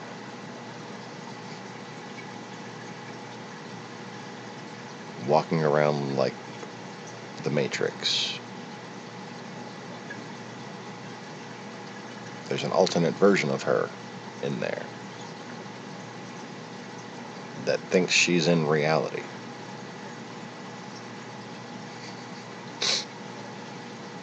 Now, I know how bizarre that sounds, so if anyone happens to be new to the channel and hearing that kind of crap, I apologize, but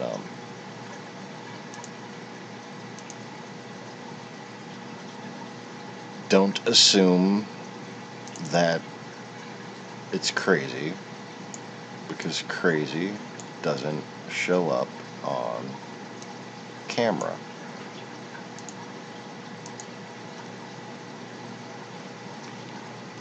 Anyway.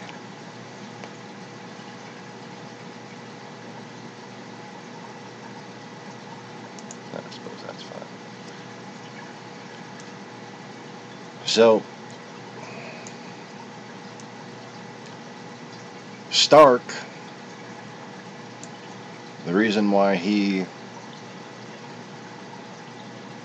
wasn't suicidal, didn't understand Eisen's objective, more than likely.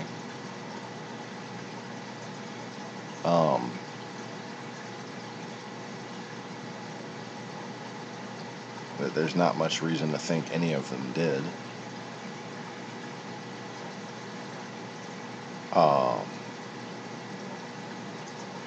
Except for Tozin. Kaname Tozin was kind of on the same page. The Soul Society killed the one he loved, and his only reason for living was to destroy the Soul Society. Well, Eisen's sickness came from the solitude of his own existence. It'd be like being an alien trapped on another planet with no means of escape. Only, you know, a modern human being trapped on a planet with nothing but fucking barbarians, cannibals, and, you know, morons.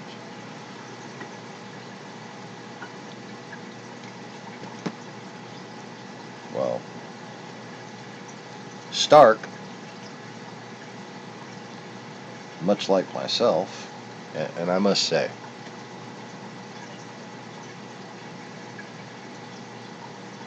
a little bit of similarity, character-wise, looks-wise. The guns were even rather familiar looking.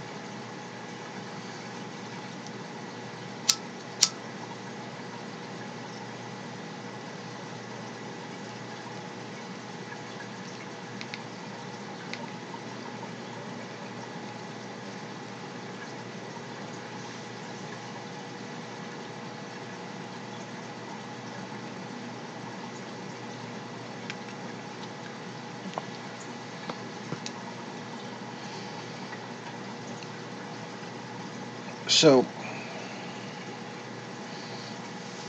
his spiritual pressure, that is the presence of his imagination, and his dissatisfaction with himself, his inability to control his imagination, okay, caused his creative energy to form a disruptive wave pattern with the existential energy of other spiritual beings. That is, his reality was so strong, it would overwrite theirs.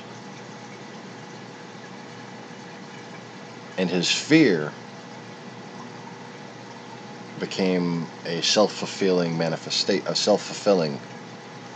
manifestation because he feared being alone.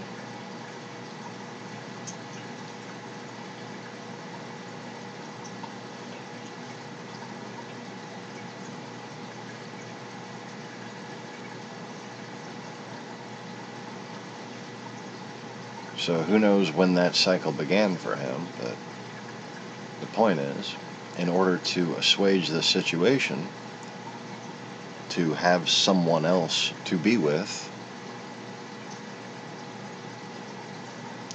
he split himself.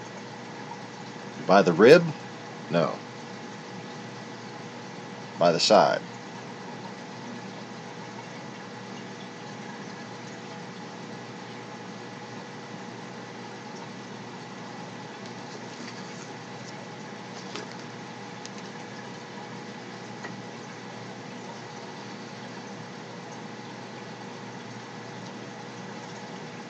And he became I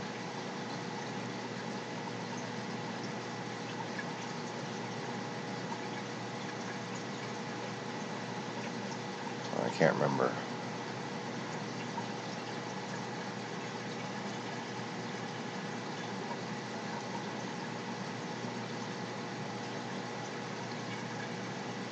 I can't remember the full name. Coyote Stark and Lillinet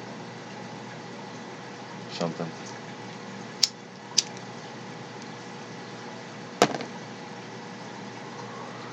But anyways, he made his little goddess that could withstand his spiritual pressure.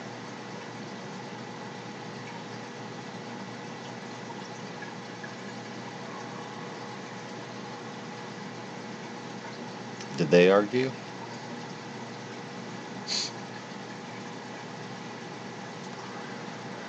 I mean, literally soulmates still argue.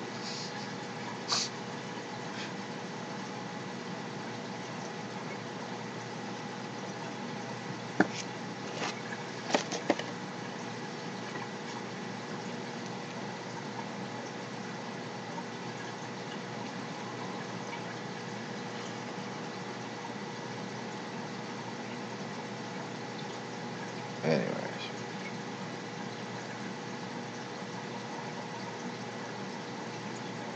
Eisen, his self-pity, instead of taking the form of fear, took the form of pride. And a prideful God would not be able to create a universe endowed with free will, just as a prideful super being like Eisen would not be able to divide himself and become anything less than he was.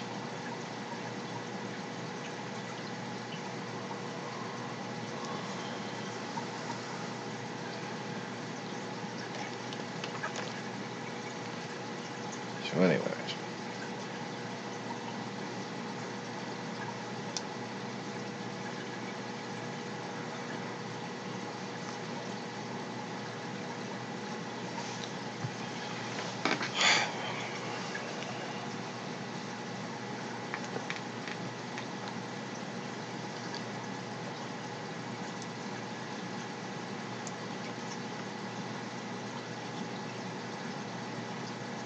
It's meant to be in the plan. Why should you change it? The plan was wrong. Oh, prayer has nothing to do with changing the plan. Prayer is about linear experience. And the plan does not negate free will in any way. Because the plan is your plan. And when you pray, you're connecting to your true self, because what you're praying to do is to surrender to God's will, surrender to the greater understanding and faith that you have in God's plan. And the result of this is basically trying to achieve unity with your ultimate self.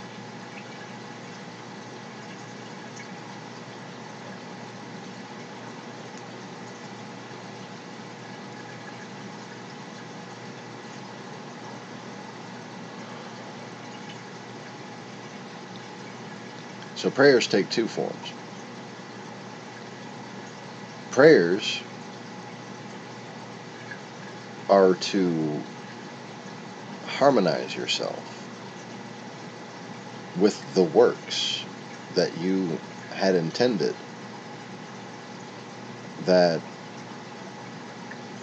are part of your thankfulness for your existence itself, part of your responsibility to your fellow souls, okay?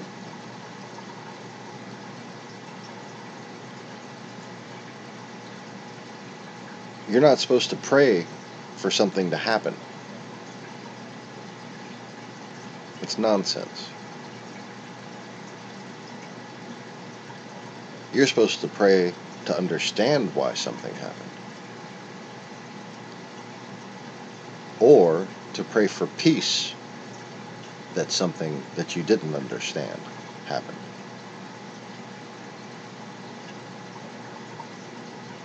And in that prayer for peace, you may set yourself on a path that may lead to understanding.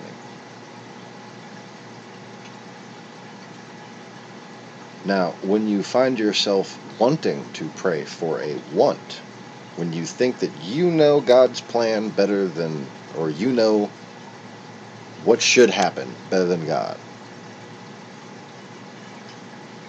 what you're doing, what you should be doing, is praying as a confession. And then in surrendering to the understanding that God knows better than you,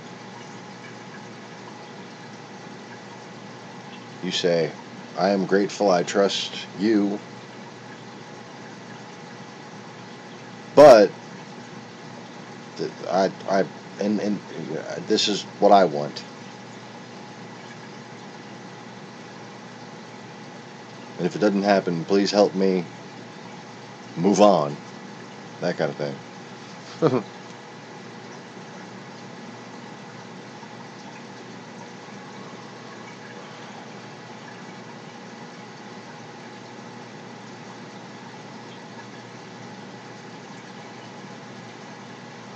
Well, I mean, if you're looking for me to be generic and repeat myself as far as why you're here, that's, you know, I don't think that would be very much helpful. But as far as, you know, you and your particular journey, that's something you got to decide. But as far as the unsold soul goes, from my experience, you're here as long as you have purpose for being here. So if you keep yourself purpose-minded and try to do good, try to be a positive influence, try to be a positive example, do not fear and hide yourself, then you can see the purpose in your life.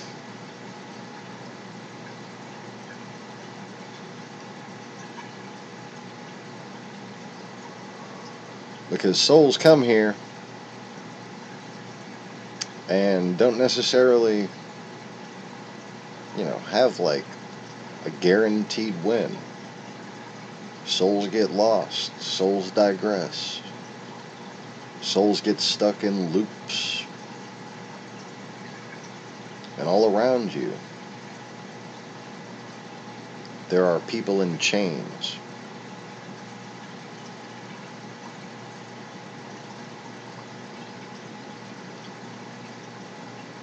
And if nothing else, your purpose is to set them free.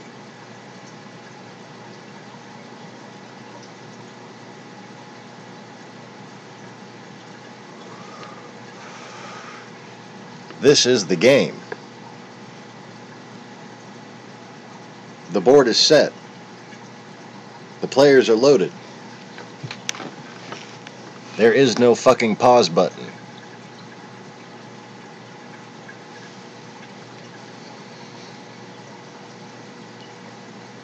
No HP meter. But, depending on how you manage your resources, you might have a decent equipment menu.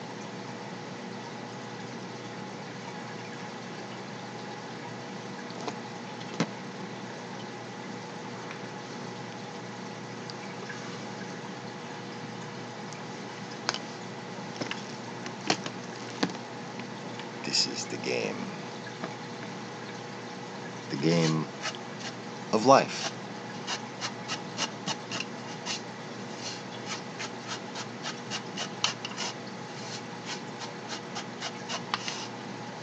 The game has a purpose, not just a game.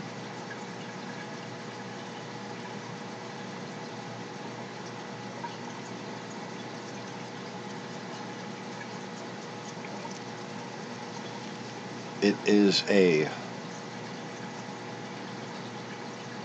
logical dynamo.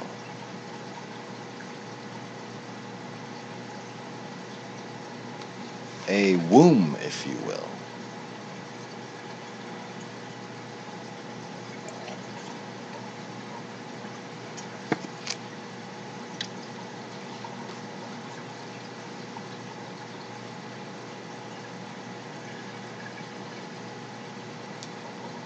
Picture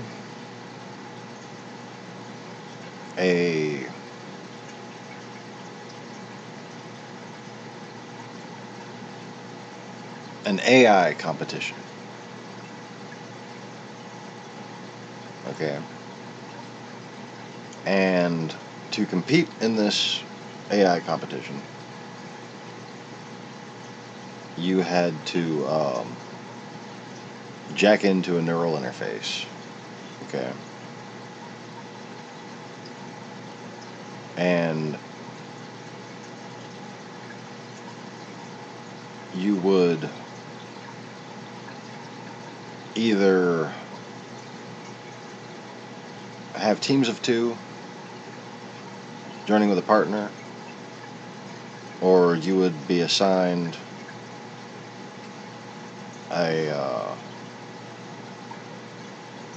an NPC that would,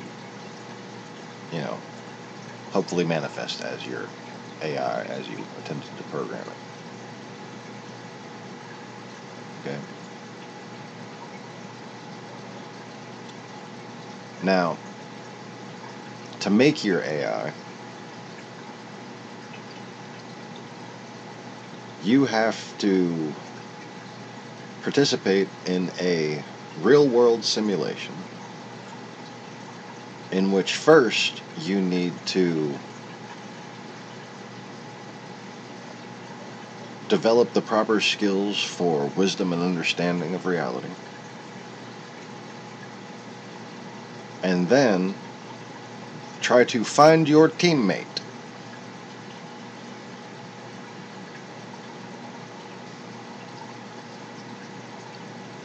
Because you have part of the base code, and they have part of the base code.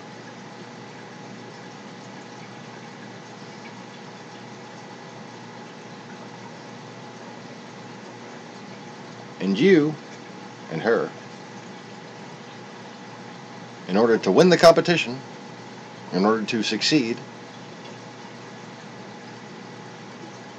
have to make an AI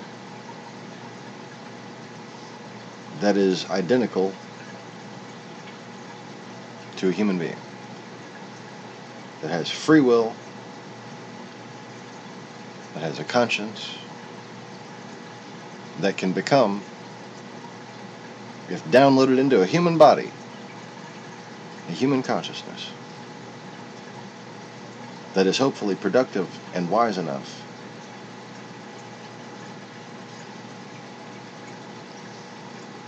and well programmed enough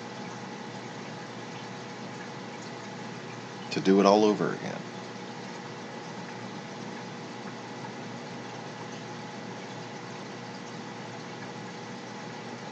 Now, in order to teach an AI any level of wisdom, there has to be free will, consequences, and results. Even when it comes to the most basic functions, when you have just a little neural net with a couple of wheels and a couple of receivers to recharge its battery, and you have a battery terminal, you'll have some of the little neural nets will just like wind up not figuring it out and looping in a circle, and you'll have some of the neural nets that'll find a little battery charger, and they'll go around and do some other stuff, and then they'll be able to go back to the battery charger.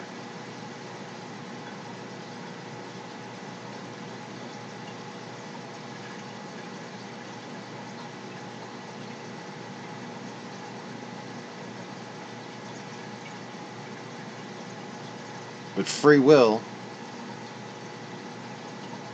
is the key determination to whether or not that's anything significant.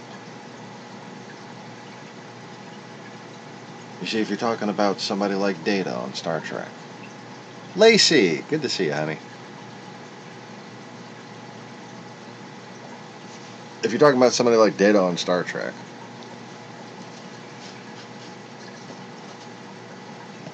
free will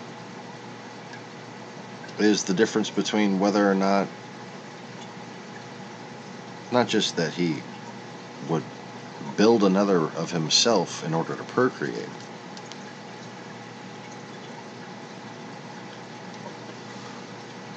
but that he would want a similar life for his creation, for his procreation, for his progeny, as he had for himself. See, like when you become a parent, you don't want an ideal life for your child. You may think that, but that is an unwise thought to have. And it's not just about preparing for the world. It's not just about the world is shitty, so you need to prepare your children for a shitty world. The world, to a certain extent, needs to be shitty.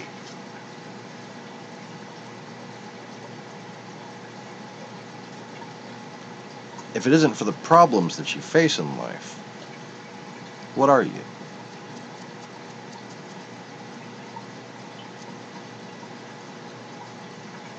Well, have you ever met someone who doesn't have any problems in life? How would you describe them? Starts with an M, ends with an N,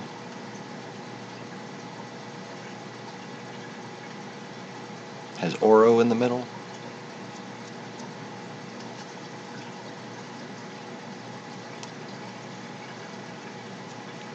Rhymes with boron.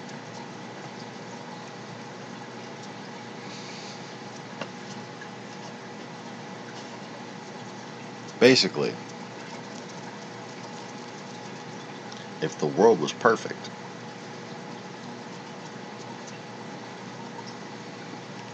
you'd all be Kardashians.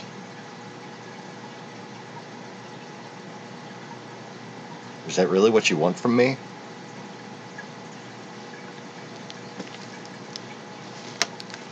Now,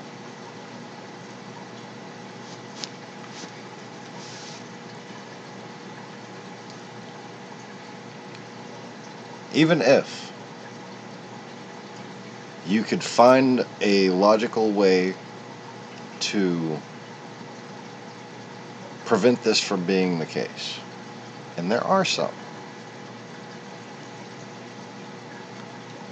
you would negate your potential.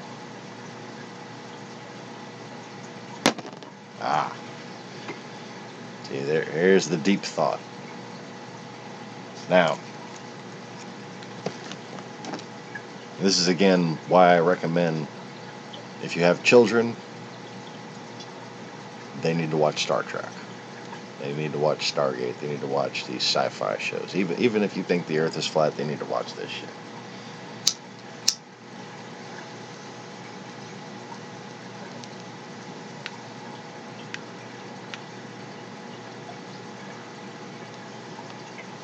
Row, row, row your boat gently down the stream.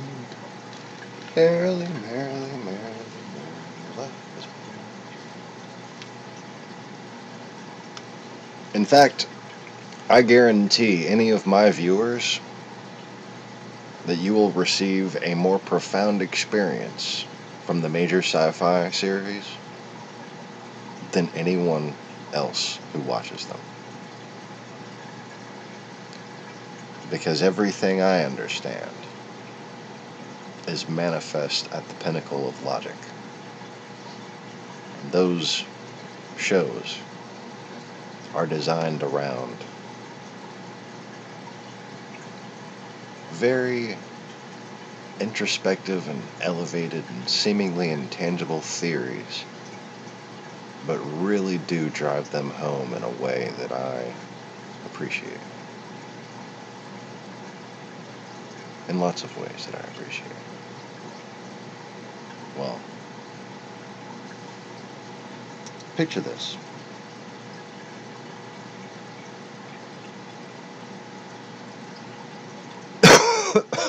One second. Oh, don't picture this.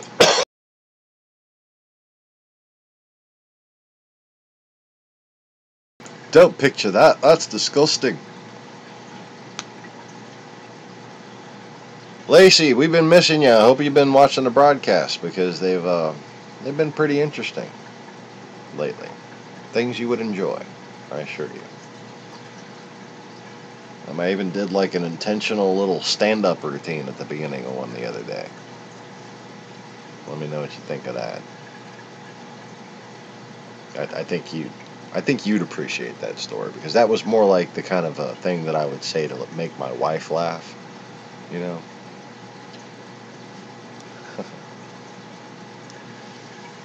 So anyways, picture the future.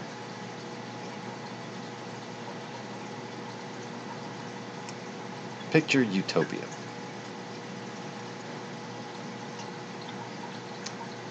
Picture not just the Federation, not just this noble ultimate cause of mankind in which we explore the galaxy having no more civical problems of our own. No more greed, no more hunger, no more, none of that. It's the Federation, right? But not only that, never had any problem before.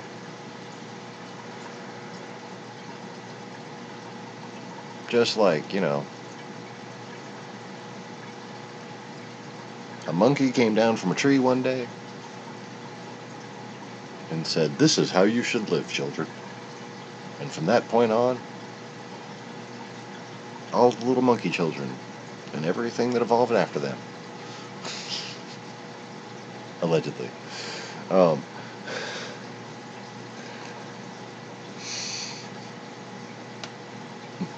they were just sharing bananas, and nobody ever dropped the peel in front of another to see if they would slip on it and fall. Am I simplifying this too much?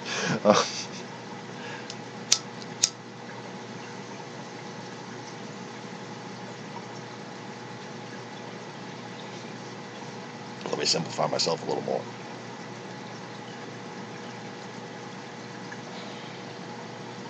Okay, so all these good little Nazi monkeys. Wait, no.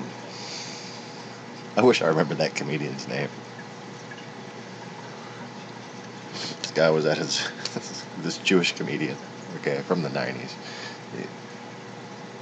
It might have been like an early Seinfeld, but it was like the guy that kind of was like, not to be racist or anything, but he looked a lot like Seinfeld. But before Seinfeld and funnier than Seinfeld, because really, if you can listen for more than 5 minutes of Seinfeld, you need to find a real comedian. And I hope Seinfeld fucking hears that one day, because he'd probably laugh at it. He's a great guy and everything, but nah. As far as I know, allegedly. Well, so his little story was, he was at the zoo, and there were a black couple and a Chinese couple and a white couple, Hispanic couple.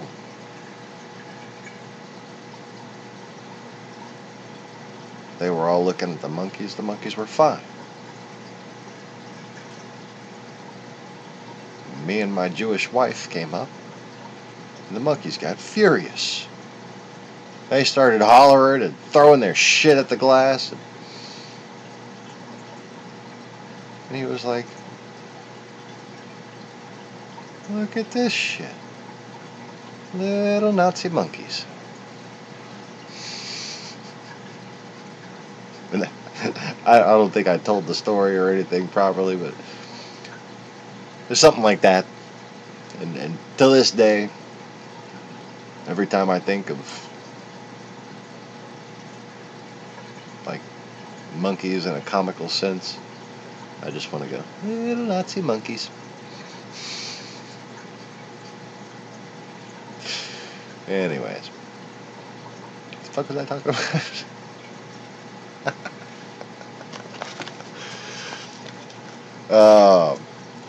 Yeah, so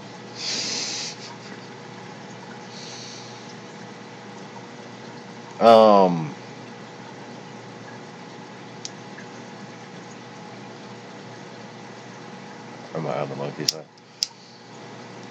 No, okay. So anyways, everybody was good little Nazi monkeys, and they evolved into good little Nazi humans, and there was no crime, no greed, no lust, no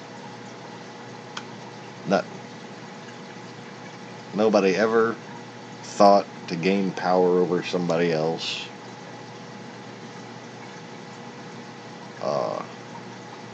Which I suppose would have to have been the result of a planet in which there was no carnivorous predators. But if you look at the evolutionary model, it's understood that becoming an apex predator was primary in the development of human ingenuity and perception and inventive thought, strategic thought, that kind of thing.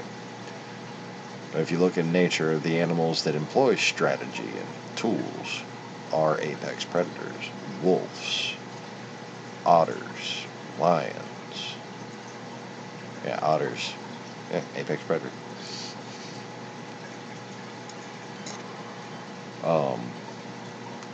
And definitely within their area, most primates.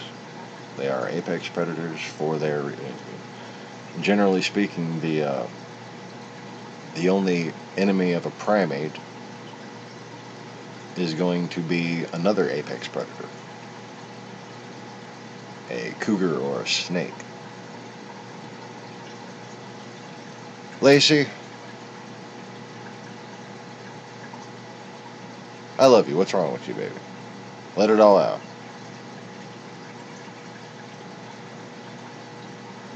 Well, what? You're not going insane. Well, I mean, you might be, but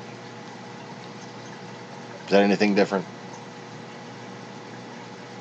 It's all good fun, right? Carlos is going crazy, you're going crazy, we're all going crazy. Fucking crazy world. That's because people forgot why the fuck they're in it.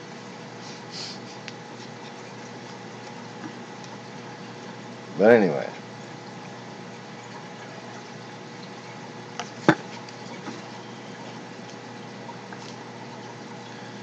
So, take this whole scenario. We are the Federation of Planets. We come from Earth, our utopian home. Our entire ancestry is free of conflict. We come in peace.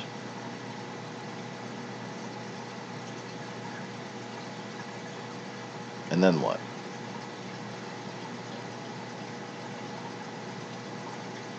Well, let me backtrack a little. You know what I said about human potential? Or spiritual potential? But I like to keep it all in. You're so fucking cute.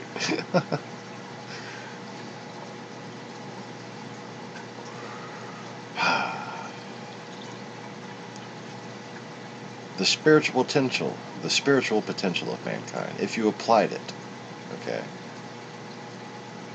Whether you apply an evolutionary model to the universe, or this hypothesis, this model, if you will.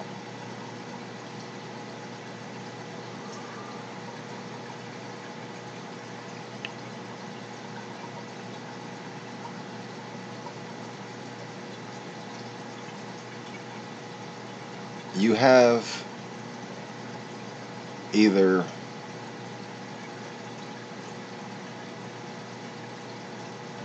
a universe of limitless possibilities, which means at some point you're going to run into an enemy and they're just going to be like, oh, look at all these schoolgirls. Pew, pew, pew.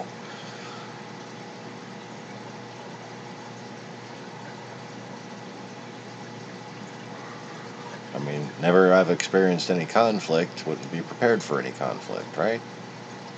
No way. But in a spiritual universe,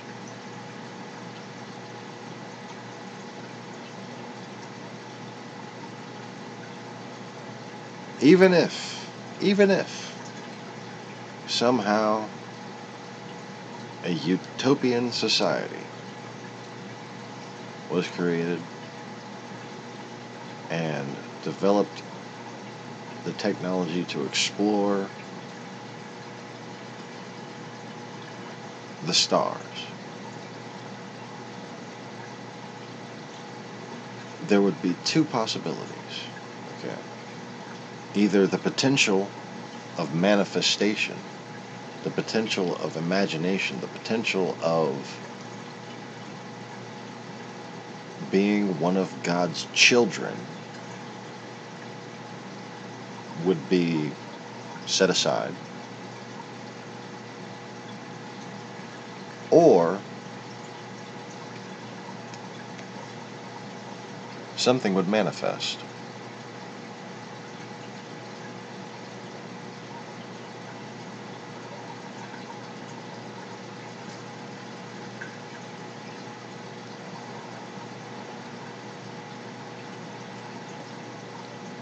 Here's what I mean by that.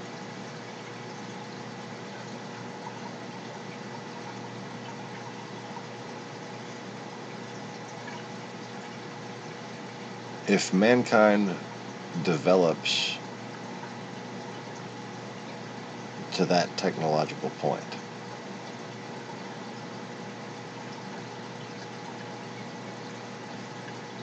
there is no denying fantasy, fiction, freedom of thought.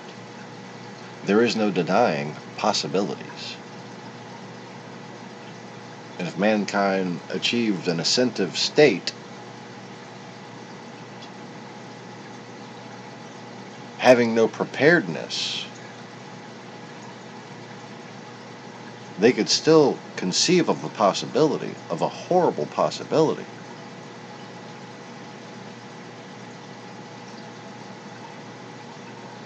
But they would have no psychological ability to withstand it, even if they could intellectually prepare for it.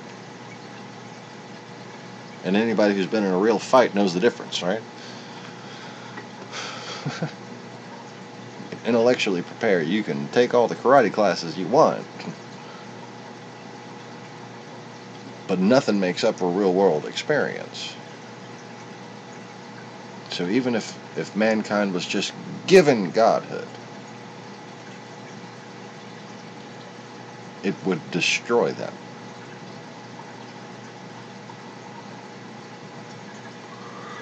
They would not have the wisdom to wield such power.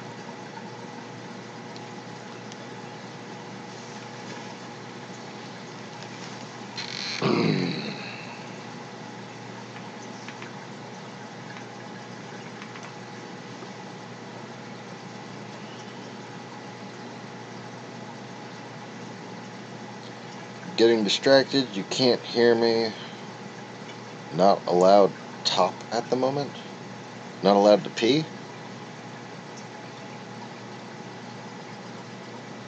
That'd make more sense if you're not allowed to pee. But that still wouldn't really make much sense, because, you know, why aren't you allowed to pee?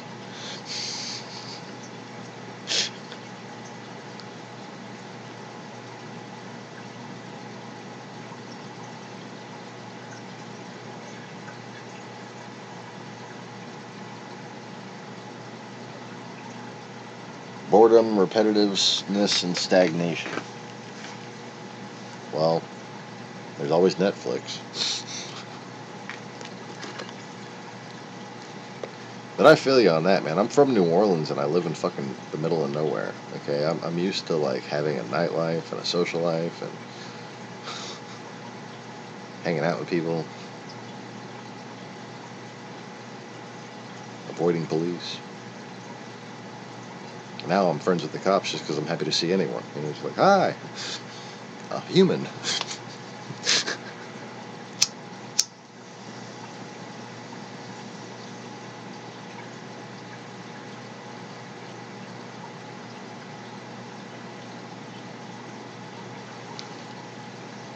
But what do you mean by your intuition? What's your intuition telling you?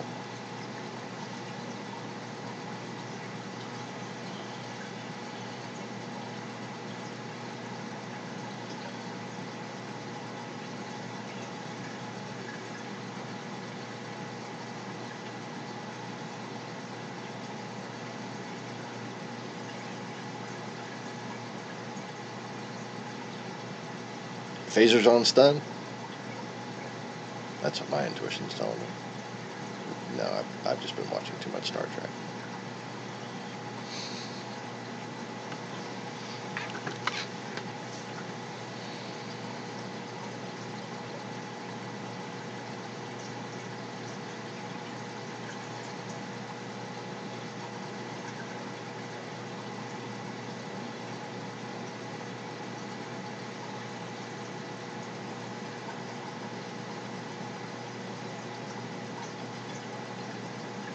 Did she just get frustrated and leave? I hope she didn't.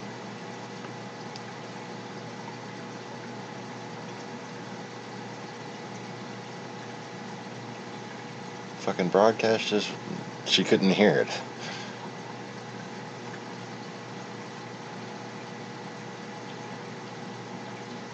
I can't hear you. I'm not allowed to at the moment. I wonder what she meant by that. All my intuitions. Anybody? I don't know.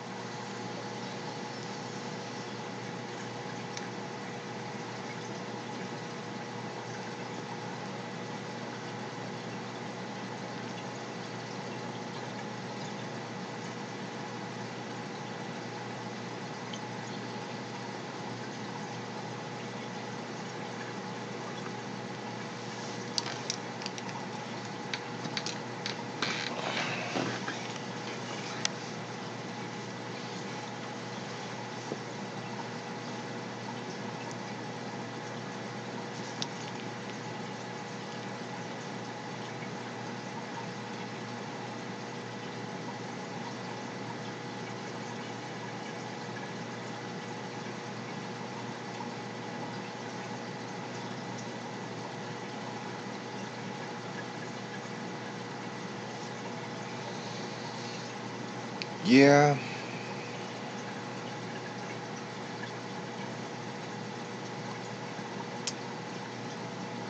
I mean, sensing darkness everywhere, that's just being awake. I mean,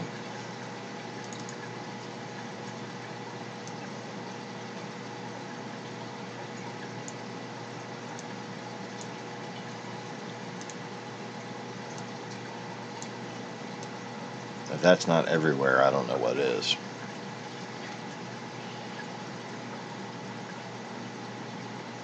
And that's not counting the Americas.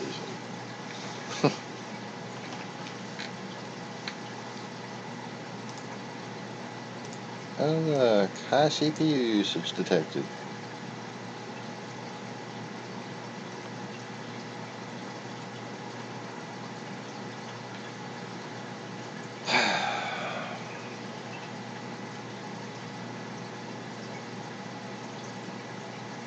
But we all exist in the pre-creation time, and we all had multiple journeys of souls then. And then many of us were resurrected and lived long periods in the 1,000 years before this 1,000 years.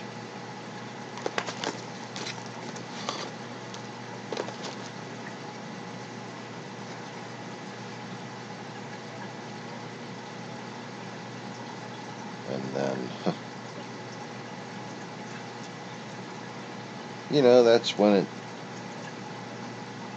became popular to behead and burn people. And that was why, because they were otherwise rather hard to kill.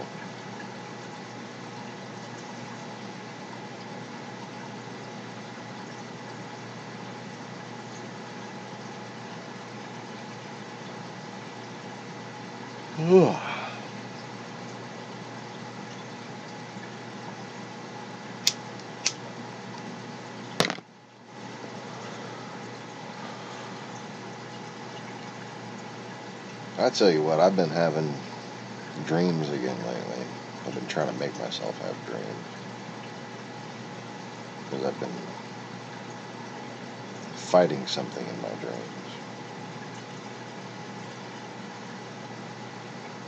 Speaking of dreams, though, before I get into that, one of my dreams has finally ceased. Totsky died.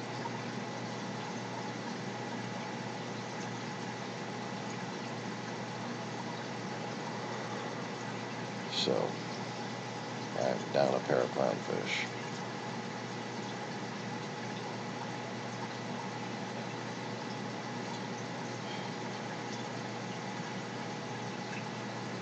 I was surprised she made it through the night.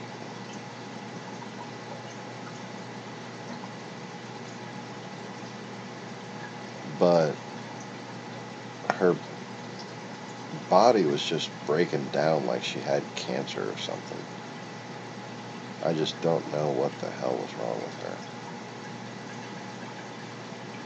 She had seemed to respond to Prazipro, but it didn't improve any of her symptoms. I just saw a couple of worms get shit out.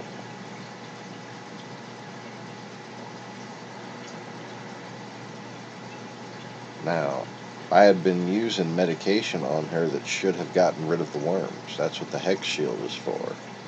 It's for internal parasites and digestive worms.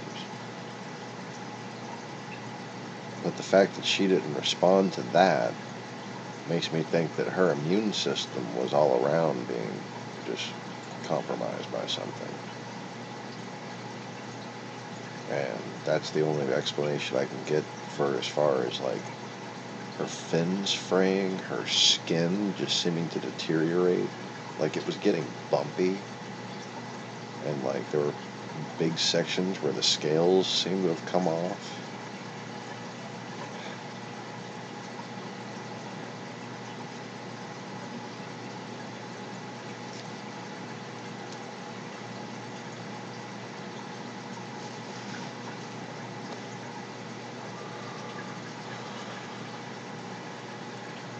The way those fish died when I got her, alright, I told y'all there were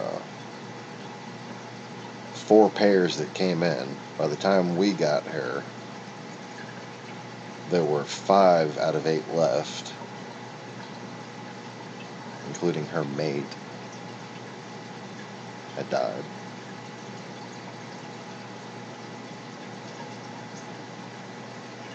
And then the next day, we went there for a supply or some food or something. And, or like, no, 3 days later? Yeah, 3 days later. We were there the day before we got them, or my wife was there the day before. Then she went there the day after. Then 3 days later, we both went there. And,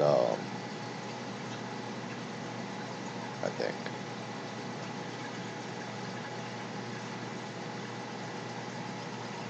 None of them were alive.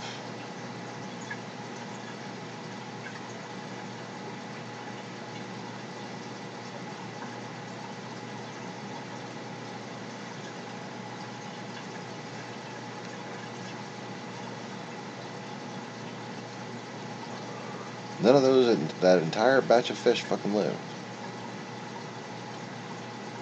And the way her disease seemed incurable, like she had some kind of cancer, makes me think, were they just like doing some kind of continuous medication? And as soon as she got into an open system without medication in it, they got sick. You know? Like they didn't have enough immune system, basically. And then she experienced a little healthy period, right? After I'd cured her from the actual sickness. Well, at least thought I did. Second time I treated her, too. But because of being in, like, copper,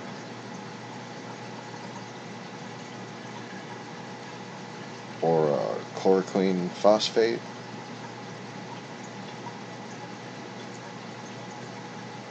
which is something that they're using a lot nowadays. If you keep fish in chemical medications, basically in chemotherapy, for long periods of time, they're going to develop cancer.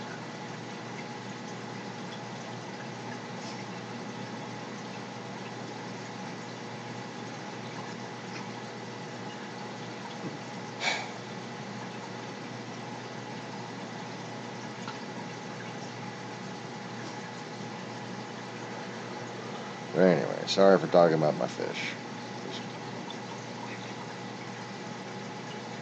Makes me sad. I'm glad she's not suffering anymore. She was definitely suffering. I felt so helpless, just like...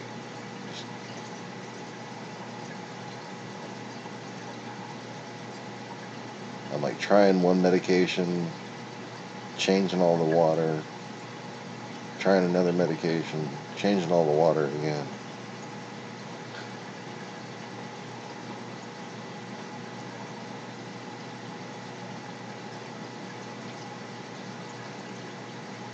Absolutely perfect water quality in there, you know.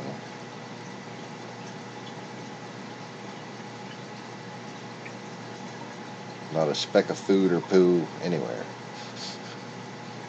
Got a pre-filter on the filter, kept the pre-filter completely clean, kept the floor of the tank completely clean. She's been in there in that quarantine for about a week and a half now.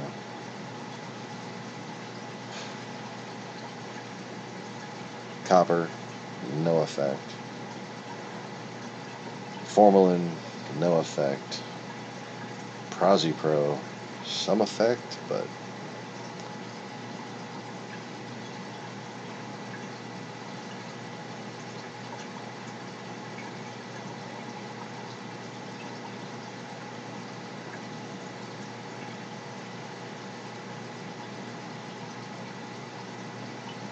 she died a very slow, painful death.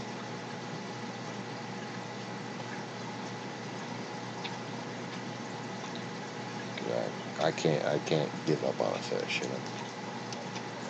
I can't give up on anybody, anything. Dingo! Can you give up on licking your balls for a second?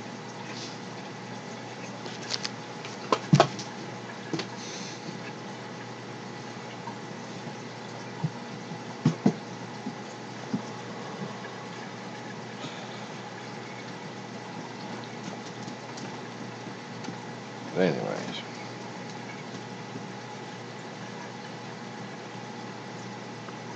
I've been having dreams lately that seem to keep taking me back to another reality.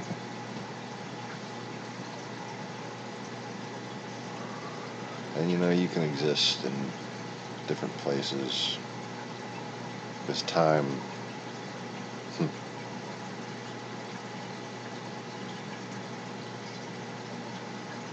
time is not intra-universal.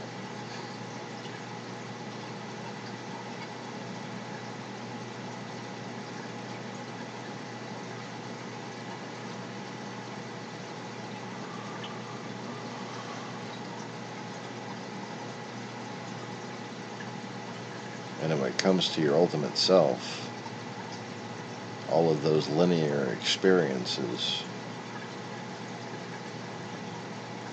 are more like data banks.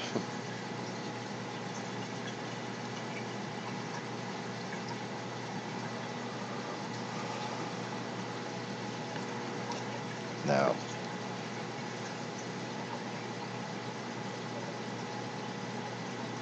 getting back to the topic,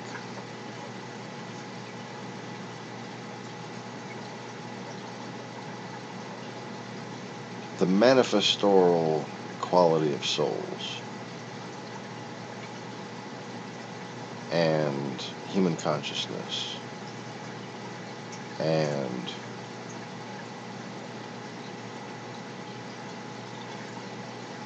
just, you know, brain waves, okay? Just brain waves themselves.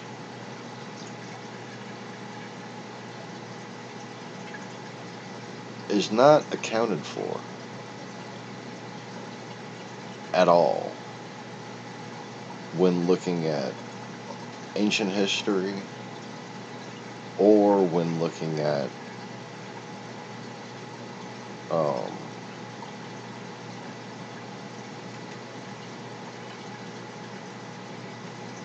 archaeology and paleontology and fucking any of the ologies, really.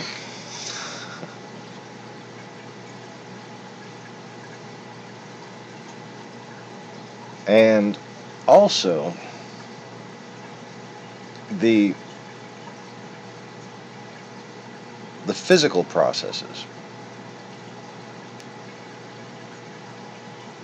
not just the changes that human consciousness and the manifestorial qualities of perception might have on it, but the actual physical processes of decay, of growth, of genetic mutation.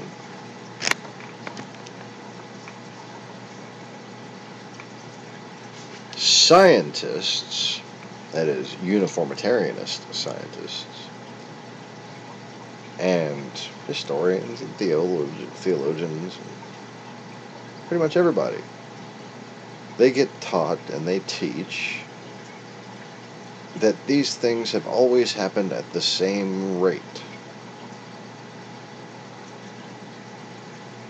Carbon dating, for instance.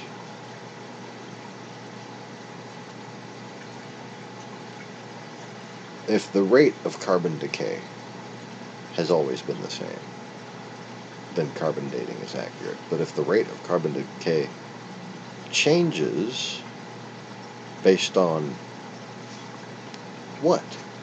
Things we don't know, things we don't understand, things we maybe should know but simply haven't taken into account, then carbon dating is highly flawed.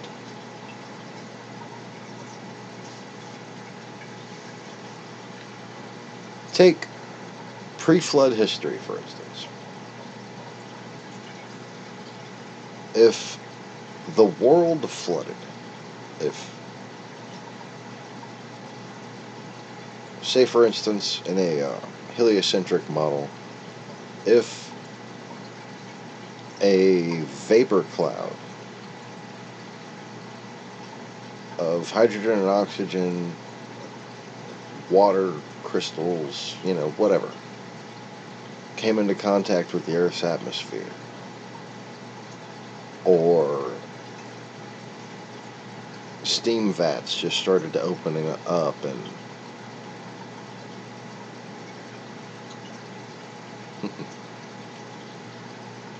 indeed,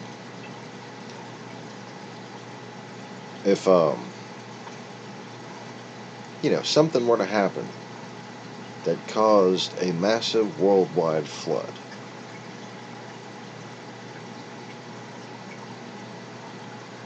you have to consider that the atmospheric density of the Bible, it seems like the overall mass of the planet would have changed.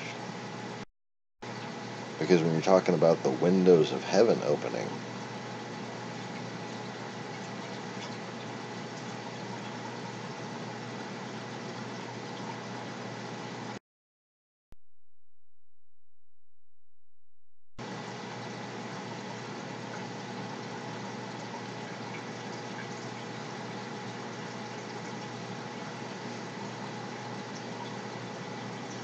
consider this. Maybe the earth was flat before the flood and was round afterwards. And the windows of heaven opening means the heliocentrists had taken over. Their manifestation of a ball earth had came into being. The windows of heaven. At that point, you'd be not in heaven, right? We don't have a space program. But we'd be able to see the heavens.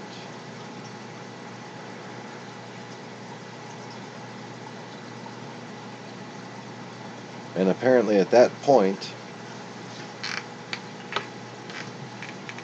say even if it was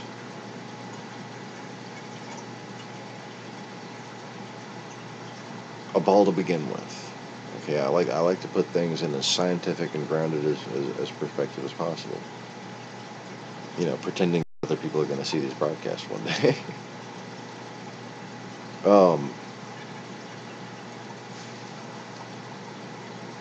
Hold on a sec. Let me see if I have this image.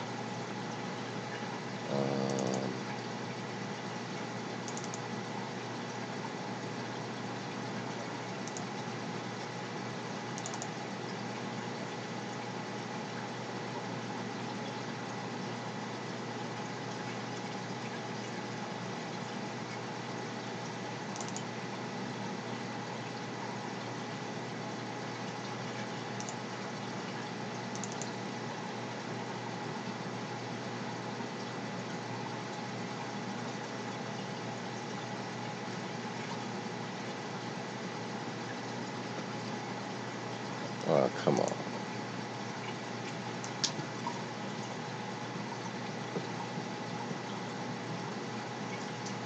Okay.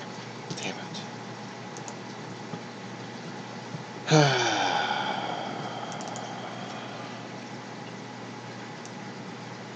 Anywhere else I might have it, I don't think.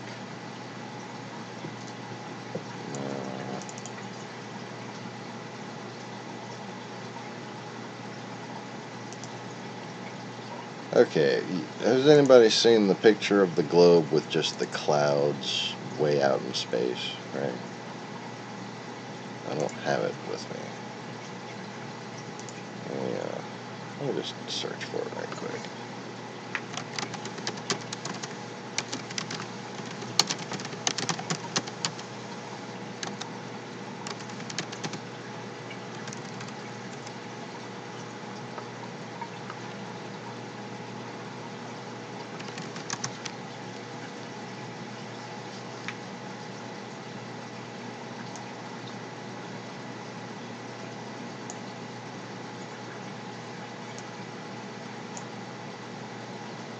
Alright, yeah, something like that. Okay. But it had a lot more clouds.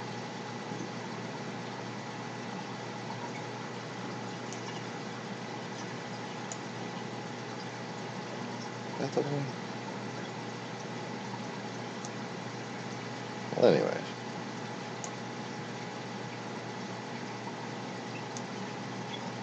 There it is. That's the one I was thinking of, I think.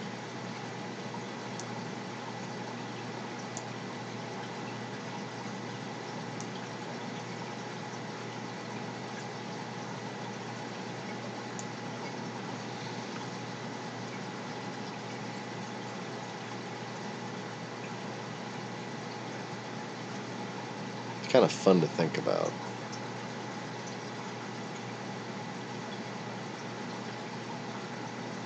The world would have to be very small to look like that. But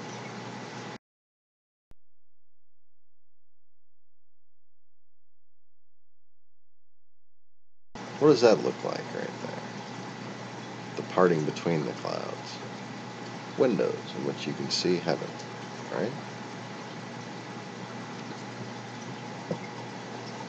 So, bear in mind the ironic principle of be careful what you wish for, little children.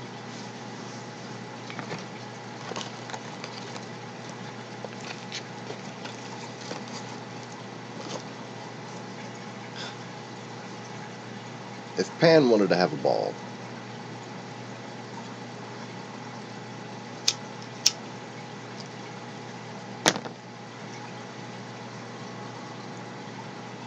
he could convince everybody that the world was a ball.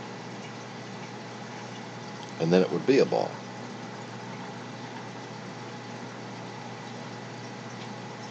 But you know how when you ask for something, you got to be specific?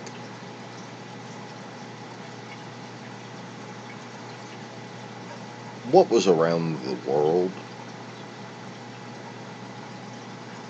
according to the creation story, Genesis?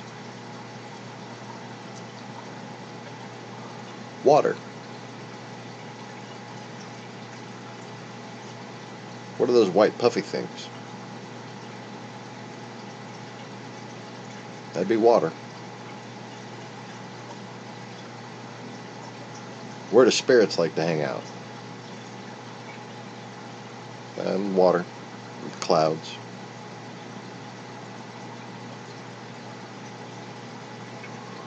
Water is life.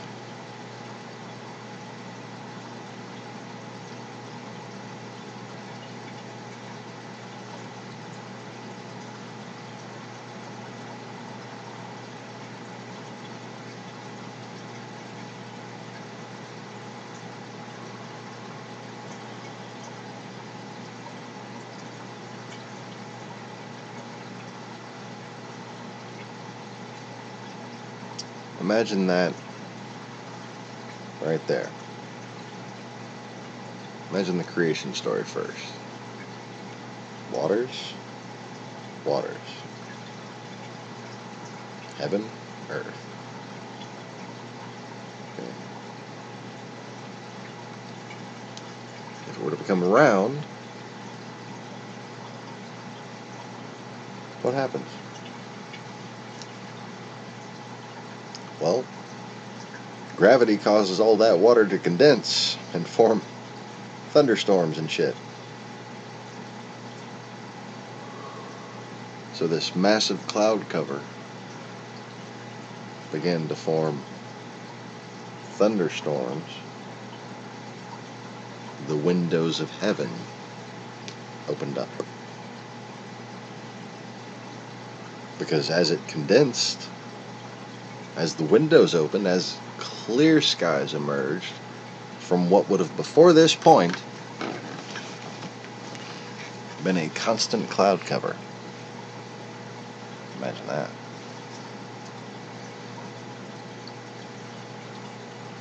Makes perfect sense, doesn't it? I'm enjoying this. This is a real-time thought for me. Yeah.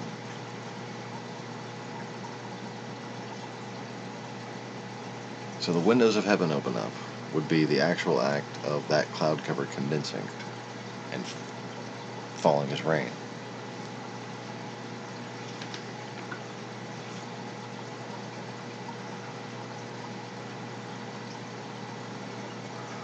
Now, before this time, you have the days of creation, and then you have the undefinable period of pre-creation. The undefinable period of pre-creation is that which is confused for millions and millions and millions and millions of years on this planet, right? Well,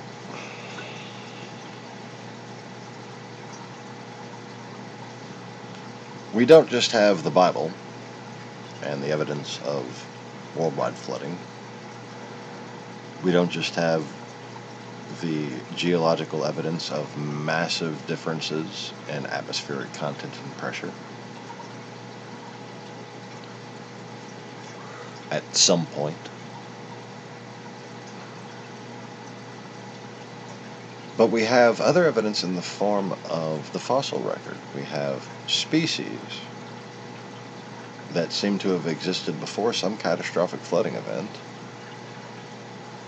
that are much larger and possibly much more durable and even suffering less illnesses. A lot less illnesses, according to the geologic fossil record.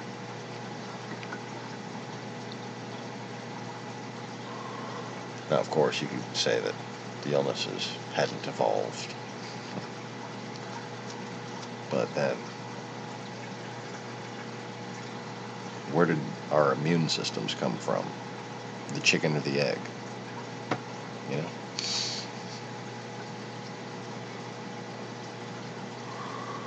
Well, the thing is,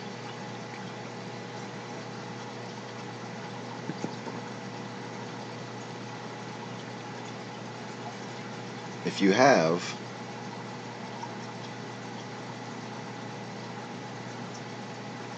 this vapor layer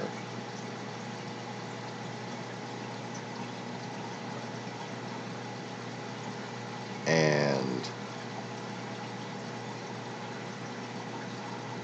for some reason it's covering everything, or hasn't yet formed enough mass to become this deluge. And then, like, steam vats, volcanoes start opening up and filling the sky with clouds, and it fucking just starts raining. Either way, you have an atmospheric mass increase, which means you have an atmospheric pressure increase. Okay.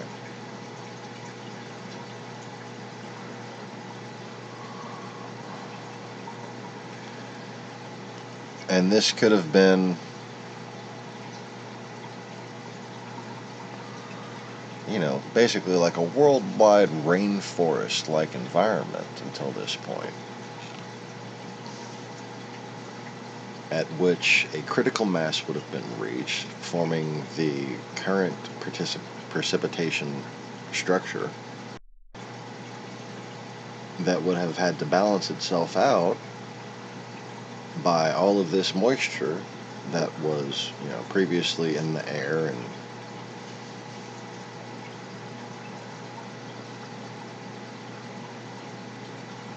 just kind of accumulated on things instead of actually having to rain, like a rainforest.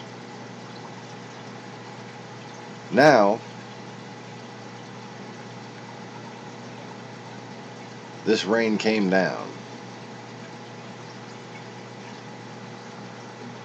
All the rain came down. The whole world flooded.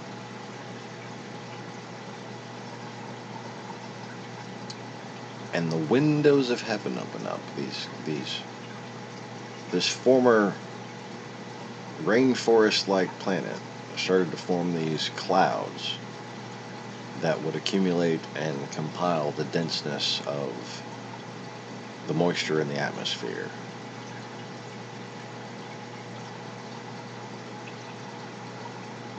And the overall pressure of the atmosphere would be greatly reduced. The overall dryness of the atmosphere would be greatly increased. It'd be like we have it today.